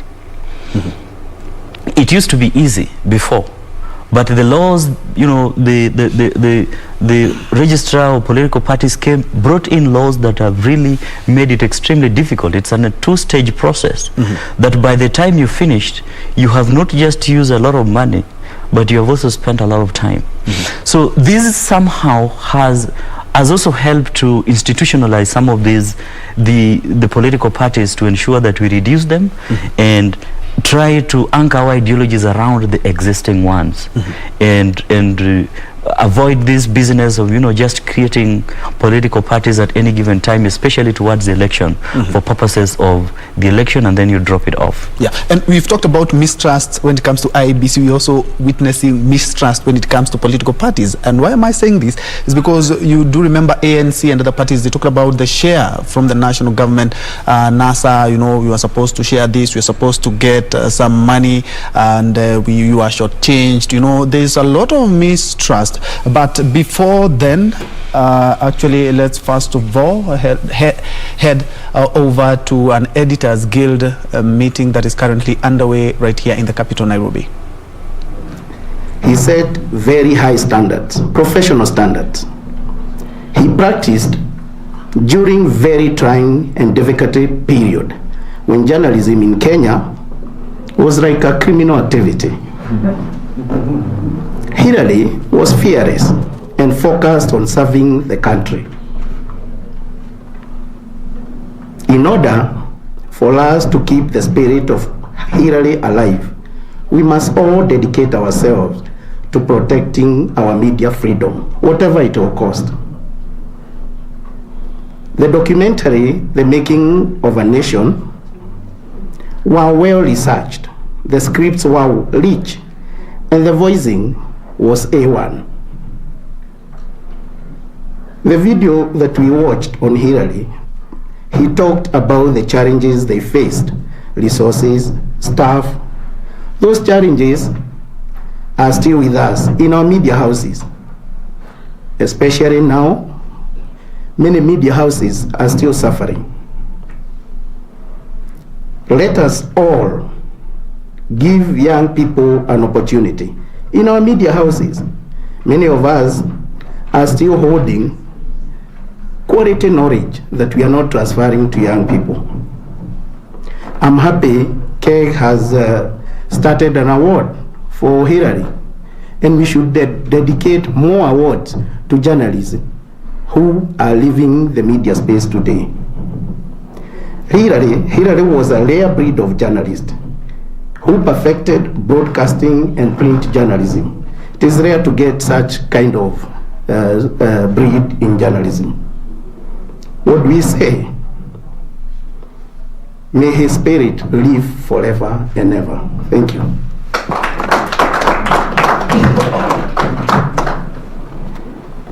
Thank you, Magna. We're next going to hear from Nation Media Group. Tuma Matthew. That's one of the commemorations of some of the work that the late Hillary journalist, Hillary Ngweno, is actually being mentioned there. And of course, KBC Editor-in-Chief Samuel Maina has just left the podium and talking about how Hillary Ngweno's work influenced how so many of us journalists do whatever we do right now, and also talking about Ngweno being one of the instrumental people when it came to freedom of the press. We'll be getting much of that. Our reporter Purity Museo is also on standby and following up on that. In case you just joined us, this is KBC News Check, and we are looking at matters, elections and polls. And before we crossed over to the Editors Guild, is that we were talking about financing and sharing of the national cake when it comes to political parties. Churchill, perhaps you can touch on that. And when it comes to NASA, the ANC, I remember talking about the equitable share of the political parties financing by the government. Talk about there's a lot of mistrust when it came to NASA. This is something that, as you said, so many people are using just political parties as vehicles to achieve what they want. After an election, 5 years, that party is gone. How can we ensure that we have more trust when it comes to sharing of these resources? Because only the big parties will benefit. The small ones will always be crying foul. Yes, I think that it is the questions that rose, especially with that, with regards to the mistrust in the distribution of the money from Treasury to the political parties, is an eye-opener for most of these political parties. I think so, because for a long time the the formations of coalitions and political formations have been based on, you know, what positions are we going to get when we win power, and there has been very little focus on some of the other structural issues, like, for example, distribution of resources from government. Remember, the law provides for the distribution of the resources as per the number of, you know, the number of people, or the number of MPs, or the number of elected officials within the National Assembly. But then cascading that into the political formations is something that some of these coalitions have never thought about before elections. And I think it is now time for these political parties to think of how in terms of, as they develop their pre-election pacts, they need to embed some of these as part of the agreements, so that it is not just about which positions we are going to get, but also in terms of the sharing of the resources. Remember that it will be too much to put trust in politics. Yes, it will be too much to put trust in politics, because the dynamism of politics is very high. You know, like, for example, we might, like, you look at the case scenario of NASA. They went into the election and the pact was based on the fact that they were going to win. What about if they never won? Were there options? If we don't win, what will we go for? What will we do? And that's now what happens, that when they didn't win, then it was now everybody for himself. So then trust there was only relevant in as long as we were. Yes. In as long as we won. Giving the scenario of the politicians being like a bunch of banana, where all of them are just clinging on something. Some are crooked, some are straight, some have started to ripen, exactly. Others. But still on the same, looking at the realignments that we are currently seeing, we've seen the One Kenya Alliance, and of course we've seen Jubilee warming up to ODM. What kind of scenario are we looking at now, just a year to the general polls? Yes, of course they're still, right now the formations is still early to tell, because some of these political parties are still playing hard to get for each other. They are raising the stakes so that they increase the amount of, in case that you know, some candidate need to be bought, you got to increase your price, and you increase your price by playing hard to get. So some of the parties or some of the candidates are not really into these to the long run. Interest at the end of the day. Yes, they are interested. They're building their interest. They're building their stake. They're increasing their price for the highest bidder, and most likely, as towards maybe towards the end of this year, or from September or October going onwards, is when we are likely to see people really getting into structured formations, where now you begin to see, of course, already as of now, you can see loose associations. The only challenge when you look at some of those, some of the formations like Okoa Kenya, is that the presidential candidate, if they are to go as an alliance, is not yet known. And so as to the question of how to settle on one will be very difficult, and will involve a lot of negotiations. Yes. Others, like, you know, UDA, it is, you know, it is something that is already known. And if, for example, Okoa Kenya is to go into a political formation with UDA, then it is obvious that the deputy president will be the presidential candidate. So Okoa Kenya will give a running mate. If Okoa Kenya goes back, and you know, of course, the ODM and the other NASA affiliates, they decide to rejoin up together, and the ODM leader is interested in the race, then most likely he is likely to be the presidential flag bearer. So those formations are still they're baby steps. They're still baby steps.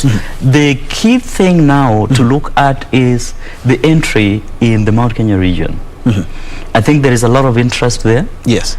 And there are a lot of kingpins and political figures coming up, and just people wanting to sway in and use at least a pinch of, Mwangi area says, let me just use a pinch of my voters to negotiate for something up. Kiraitu Murungi or maybe the Speaker of the National Assembly also says, let me just try and get entry and get a pinch of the votes and use it to negotiate for something up there. So in the ultimate end, you might realize that all these people, they are more interested in building formidable forces for negotiations and getting their interests in. And they're not into this to the long run.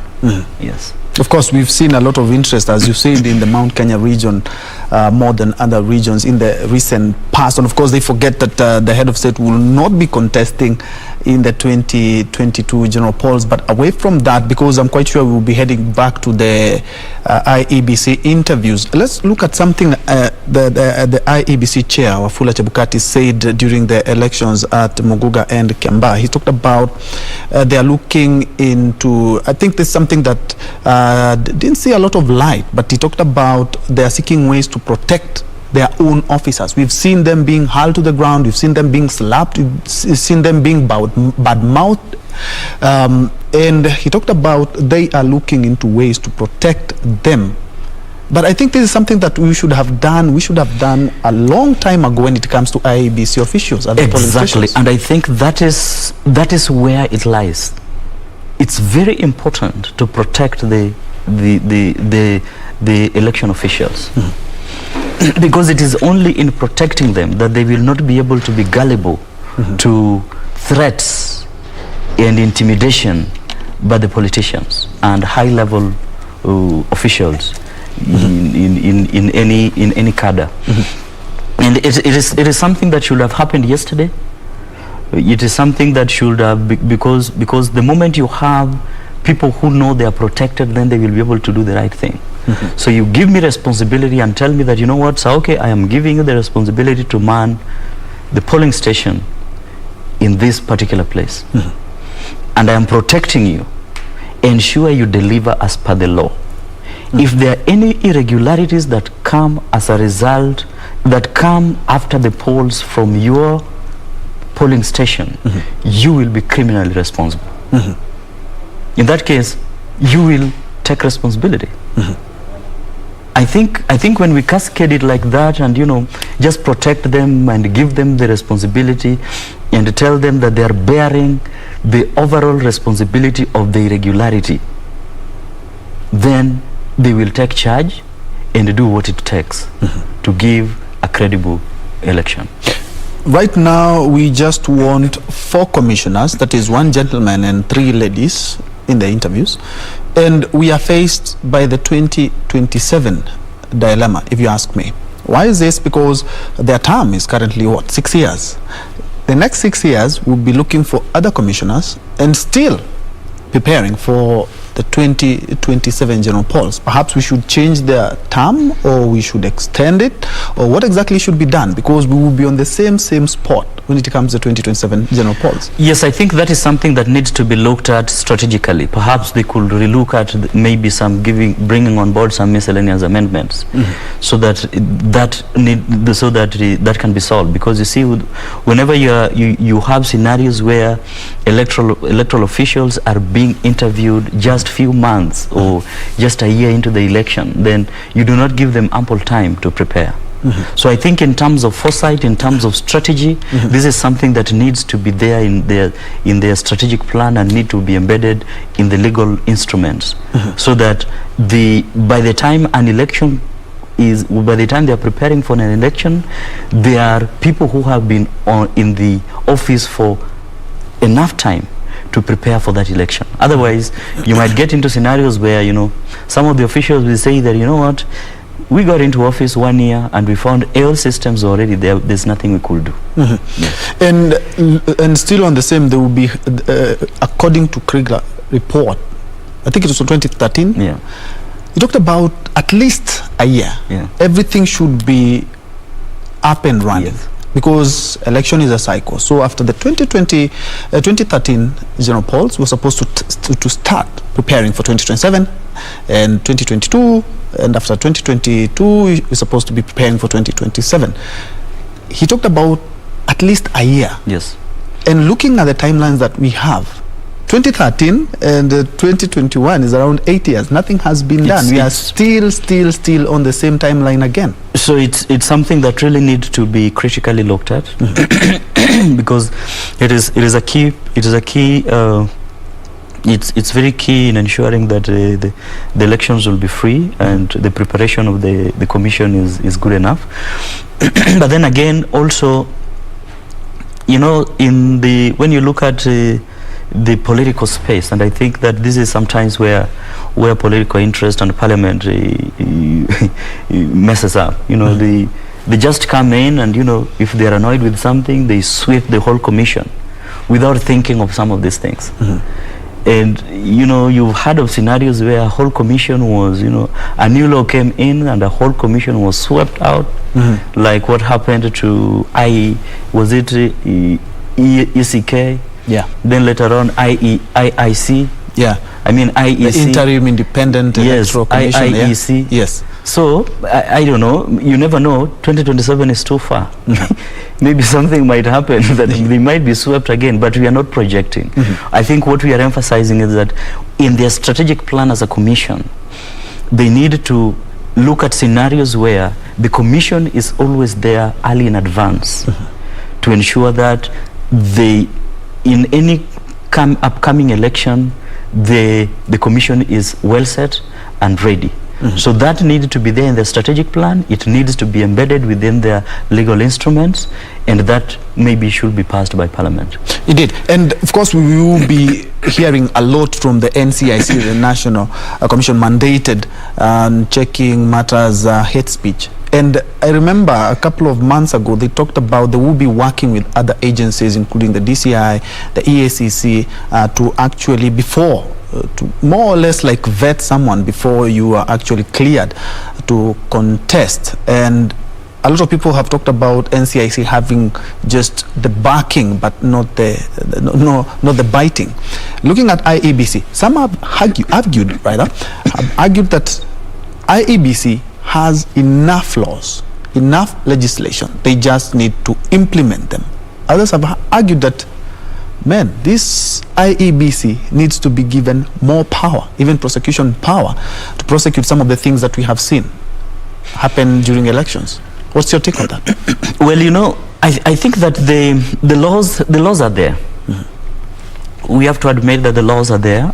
Maybe the question as to putting the law in practice, we also have to float them, that they have not been able to do that. Because I think, apart from, in my thinking, when I look at IEBC structurally and as an institution, forget about the commissioners, forget about the CEO, I would have expected a little much more in terms of dissecting the commission from the perspective of what role do the small guys, the clerks, contribute in electoral irregularities, and how can this be stopped? I think when we cascade this, then we don't get too much into the aura of, you know, wanting just to dismiss the chairman and dismiss the CEO. We get deep into where the problem lies. And if the commission comes and do dissecting of the commission well enough and see where the problem lies, then they will realize that they're just victims of circumstances. They're just victims of circumstances. You are given documents to read, documents that you can't verify. And you can't verify them because you did not take leadership in ensuring that the people who give you these documents are people who you can trust. They are people who have got credence.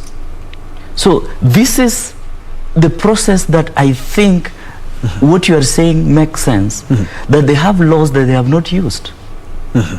They have laws that they have not used to make their people ensure that they deliver. In other words, you're saying that fair IEBC, after perhaps being fully constituted, they should first of all carry an audit of their staff and of course the electoral process in-house before we get to the 2022 polls. That is my very firm and strong belief. It's my very firm and strong belief, because there's some elements as well. There are elements within commission. They know how it is done best, and they know how it can be done best. So the leadership's responsibility is to ensure that they do proper talent search and give proper codes of conduct that are criminally binding, so that you know that when I am being recruited to become any official in an electoral process, I know that this is a matter of, this is me and the law. The responsibility of the commissioners is to ensure that they provide the necessary environment, the security, the electoral materials, and every other thing, and ensure that the polling station and the tallying center are well guarded and I am safe. The rest is your responsibility. Indeed. And let's get to the figures now. During the Muguga and the Kiambaa and the Juja one, there were allegations of a lot of money was spent, and politicians just telling their supporters, you go eat the money and then you know who to vote. Of course, there's a law that allows for the money that you can spend during an election, but we are not seeing that happen. And of course, we have the law, as you said, we have the laws, but the implementation has become a big challenge. Well, that is implementing that law is not easy, because in the case of politicians, you know, there is no way you can hold that politician accountable to obeying that law, because assuming that you have already approved me as a candidate for Juja by election, and I'm already in the ballot, and you cannot prove the amount of money I have. Neither can you even prove the amount of money I'll spend, because the amount of money that will come from me will just be within the required threshold, but the ones that will come away from me are beyond. So it is very difficult to determine and implement that law as per the letter. It is a law that can only be implemented in spirit, not in letter. Otherwise, it is very difficult. It is extremely, extremely difficult. Unless, if I am a politician, I say that, you know what, the law says I can't use 10 million. And that is the amount of money I'm going to use. It's your heart that will convince you. If your heart and mind are different, I am telling you, you will find different ways of implementing the law. Yes. National Cohesion and Integration Commission, I'll revisit that interview again. They talked about working with other agencies to ensure that before somebody is cleared, of course, it's somebody of integrity. And looking at some of the leaders we have, without mentioning name, we can see that some even have cases in court. In other countries, that never happens. We are seeing some who have actually talked about 2022, I'll be on the poll. They not only have cases, they have been charged in court, and some even have spent time in jail, but we will see them back at the ballot. I think that is a law that is very much possible to implement, and I think that is where NCIC has become a toothless dog, because if someone has been named and has been seen inciting Kenyans against Kenyans, these are things that you will find within media, and with the decentralized media, with even social media platforms. These things that are now things that exist, and you can get as much information as possible. So it is up to the commission to ensure that those who have been implicated in hate speech are not allowed to vie. So this is something that it's very possible to implement. Just the same way the EEC, the Ethics and Anti-Corruption Commission has given some threshold as per Chapter 6 of the Constitution. So I think that It is about giving threshold to what is hate speech, determining what is hate speech, and this will actually make politicians and curtail them from reckless talk. Because they know when they just give reckless talk, it is going to have political impact in terms of them not getting into elections.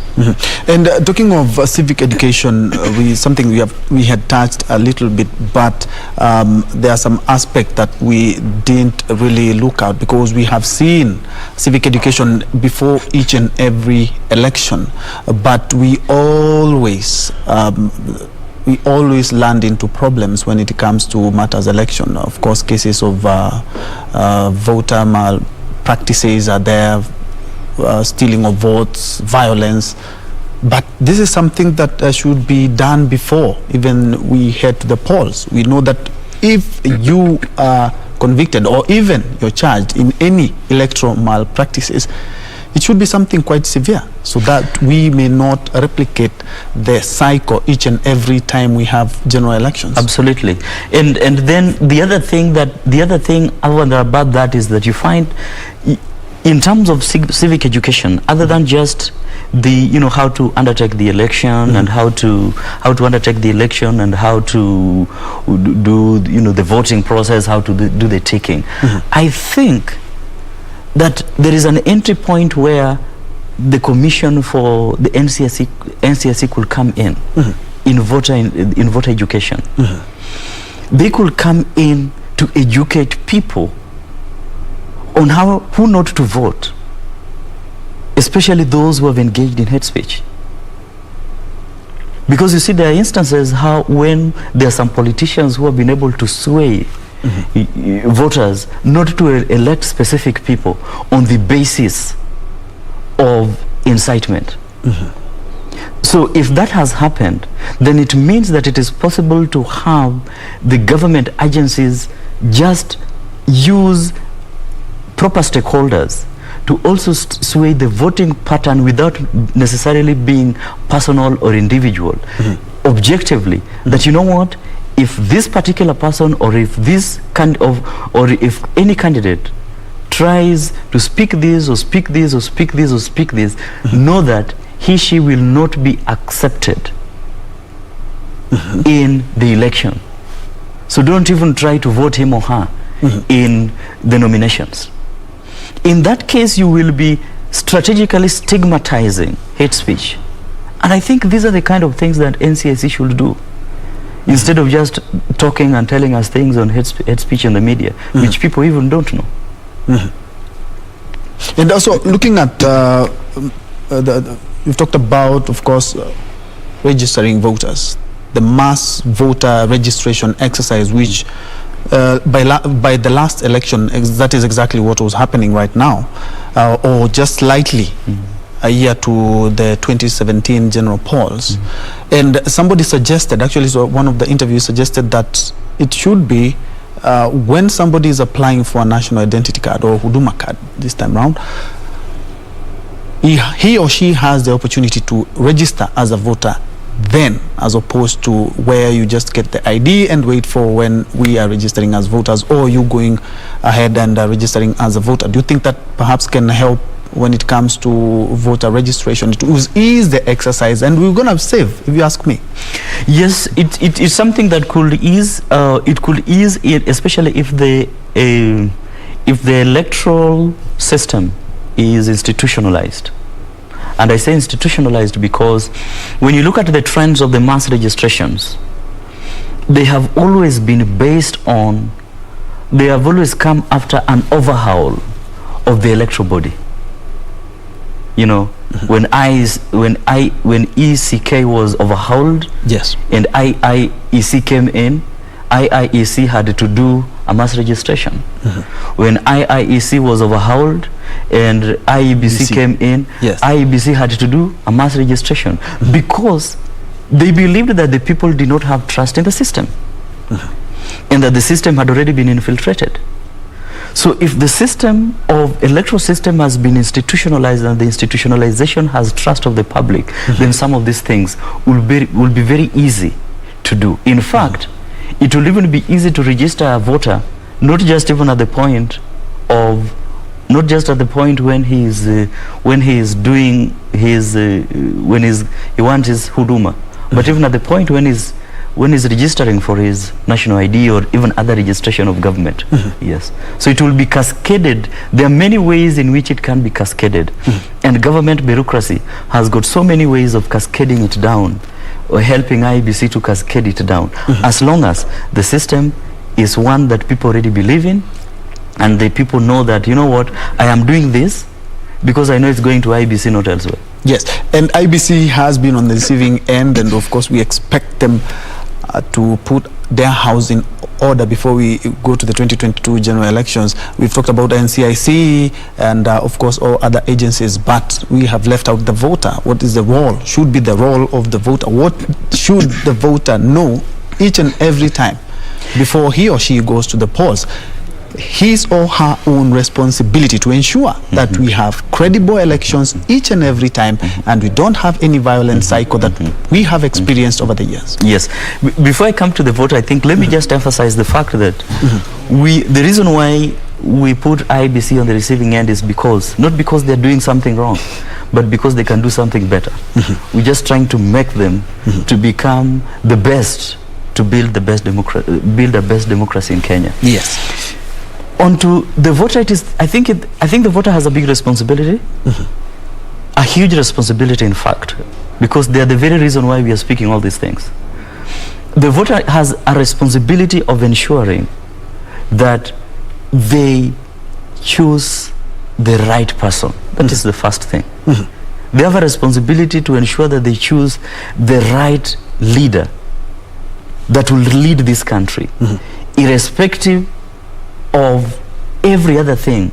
They need to look at the key qualities of the people who is best fit to lead this nation. And my hope is that the voter is someone should be able to do this thinking beyond their ethnicity and their race and their religion. This is the big responsibility of the voter. And the politicians will try to, in any direction, they will try to put the voter in ethnic cocoons, they'll try to put the voter in religious cocoons, they'll try to put the voter in regional cocoons. These are strategies that politicians use, and you can't stop them. But it is the responsibility of the voter to say no. Indeed. That is the first thing. The second and the last is the responsibility of the voter to ensure that the electoral process is devoid of violence, as you have said. Yes. That if a young person is being wooed into ensuring that he's going to tamper with the tallying process, he will say, no, this is going to put my country in bad light. Indeed. That responsibility is with the voter. Indeed. Yes. Let's all work together to ensure that we have credible polls, and each and every election cycle we do not even polarize the economy as is the usual trend. We are now crossing over to the IEBC in interviews that are currently underway. The Elizabeth Muli-led commission is on the second candidate of the day. My name is Ben Troinjoe. Thank you so much, Churchill, for making time. And then, of course, we will be looking at more of these as the interviews come to a close. Let's cross over.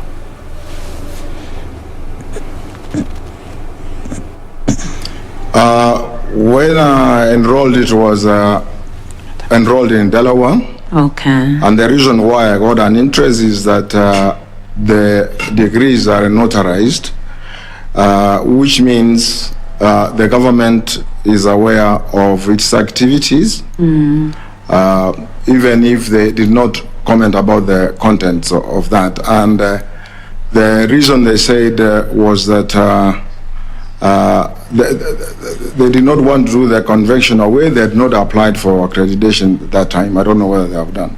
Okay. Yes. So at no time did you didn't have to go physically to where the university is? No, madam, I didn't. Okay. Yeah. Just yeah, like it mentions it's a cyberspace university. Okay. One more question from me. Yes. Are you a registered voter? I am, madam. Where did you vote in the last election? In Kisii Motonto polling station, madam. Okay. Thank you so much. I'll now ask Mr. Morris Kimuli to ask you a few questions. Thank you very much, Chair. Daktari, nitakuuliza maswali machache tu kwa sababu muda wetu unaonekana umeenda sana. Shukuru. Ulipata fursa ya kuhudumu kama mkuu wa wilaya na pia ukapanda ngazi ukawa mkuu wa mkoa, ingawaji kwa muda mfupi. Yes. Na wakati huo umesema kwamba wakuu wa wilaya ama ile provincial administration ndio walikuwa wanapigisha kura kama returning officers. Na ningependa tushughulike sana na 1988 wakati wa mfumo ule wa kupiga kura wa mlolongo. Ulihusika? Ndio, kwa sababu nilikuwa district commissioner. Nilikuwa mkuu wa wilaya wakati huo, kwa hivyo nilihusika kabisa. Na kwa wakati huo kulikuwa na mfumo wa usajili wa wapiga kura? Yeah, ndio. Walikuwa wanasajiliwa na nani na kivipi? Tulikuwa tunahusika kama wakuu wa wilaya kwamba kulikuwa na eneo lile la kuandikisha watu lilikuwa linatangazwa, alafu watu wanaandikishwa katika kwenye zile eneo ambao zimetangazwa. Yeah. Na kwa hivyo mkija pale kwa mlolongo, watu wakiwa pale foleni, mlikuwa mnahakikisha kivipi ni nani amefika kupiga kura, ni nani hajafika, ni nani ametumana, ni nani hajatumana? Ya, kwa kusema kweli ilikuwa mfumo ambao haukuwa mzuri na uambatani haswa ukiangalia na ile ambayo inatakikana kama ukilinganisha na wakati wa sasa. Ilikuwa tu watu wanaandikishwa katika register, wanakuwa na electors card na vitambulisho vyao. Na ukiangalia sasa, ukirejelea sheria iliyomo wakati huu, utaona kwamba kuna vipengee kadhaa katika katiba letu ambazo zina tofautiana sana na ule mfumo uliokuwa wakati huo. Kwa kifupi tu, ungeweza kusema, ukirejelea katiba iliyoko, ungeweza kusema ni tofauti gani zilizoko ukiangalia wakati huu na wakati ule? Na unaweza jibu kwa Kizungu, Kimombo, hata kwa Kiswahili ukipenda nitaweza. Tofauti iliyoko, but sijui ungependa nizungumze kwa... You can speak in English. In English. Asante sana. So there is quite a lot of difference in that, because right from registration, right now we have the biometric. We never used to have that. Okay? Now, and right now, when you are voting, you don't need an elector's card. You can use your ID cards. That is one of the differences that exist. In other words, the degree of identification and the stages you follow are much more and much more secure than what we used to have. That time it was just the elector's card. Somebody uses a rule like this, it takes your name. But now we have a biometric, which you do. And also another difference is it used to be different ballot papers. Okay? In other words, we now have a situation whereby you are given the 6 ballot papers at once. So, Basi, yes. If you look at how are results transmitted in 1988? 1988, the results were transmitted what I'll call manually through the phone. And sometimes the phone is not there. You used to get a runner to take the results. Simu unasema ni ile ya kuzungusha? Ni ile ya kuzungusha sasa.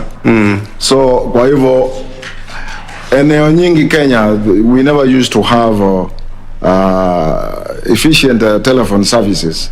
So in fact, in most cases and by and large, it was just physical. It was physical? Yes. So how are our results transmitted today? Today they're transmitted electronically, like if it is in the case of the president, you have from 34A from the polling station, which goes direct to the National Tallying Center, and the other one goes to the tallying center of the county.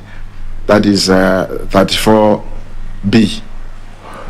Okay, you also mentioned in your biodata that you have served as the chair of the pension scheme for Posta, and you also were the chair of the elections committee, and you said that you undertook electronic elections. How was that done? That is a very interesting case, Mr. Kimuli, because post office has got outlets all over the country. You have them, some in Kwale, in Mandera, Surikana, and so on, all over the country. So what happened, or why I was excited and I thought this is something we can share, is you have your ID and your personal, that is the personnel number, that is. So you key in your national ID card number and then your personnel number, and then the system gives you a password which is personal to you. Once you do that, then you use your password to enter into the ballot. You vote. And where are the results received? There is a dashboard, a huge dashboard. Was it monitored? Yes. Well, did the candidates have agents at the monitoring? What happened is we ask candidates if they can either be there or the accredited agents to sit and watch as the results pop in. Were there complaints?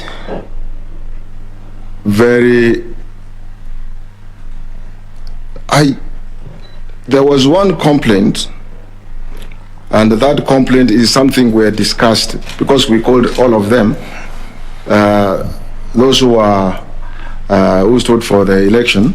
We discussed with them, and this is because one scheme, because there were two schemes, one scheme had 2 vacancies. So we adopted a formula whereby you will vote 1-2, 1-2. So that once you finish voting, you leave that site, you can't go there again.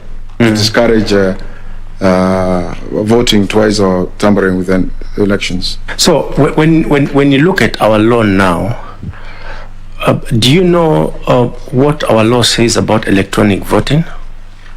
It is captured in the law.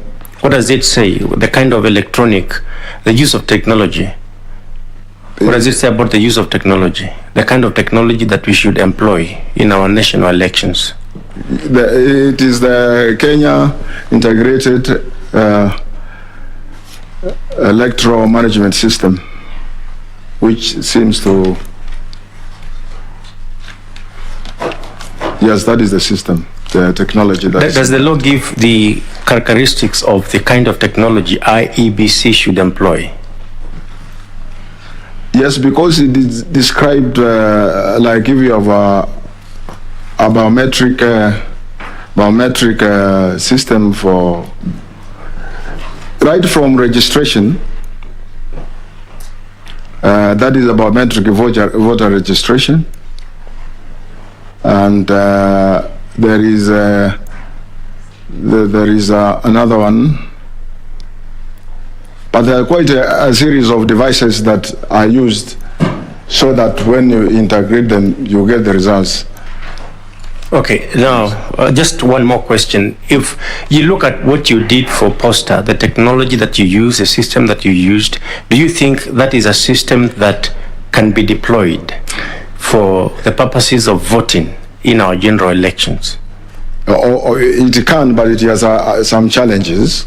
Some of the challenges is the illiteracy, and of course another one, because this is a national elections, there is and then you have to have a robust cybersecurity for you to have a system like that, because, and also a backup of a manual system that is witnessed by agents at the polling station as a backup. Okay. Yes. Okay. Thank you very much, Daktari, and all the best. Thank you very much. Thank you. Thank you so much, Mr. Kimuli. I'll now request Dr. F.S. Abdallah to ask you a few questions, Daktari. Thank you, Madam Chair.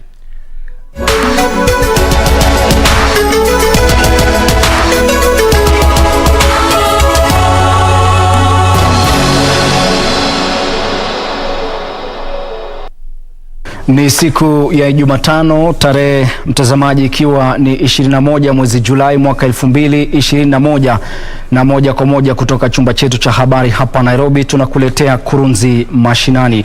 Unaweza ukafuatilia matangazo haya kupitia mitandao yetu ya kijamii kwenye Facebook na vile vile YouTube @KBC Channel 1, na vile vile kupitia tovuti yetu maridadi kabisa ya www.kbc.co.ke.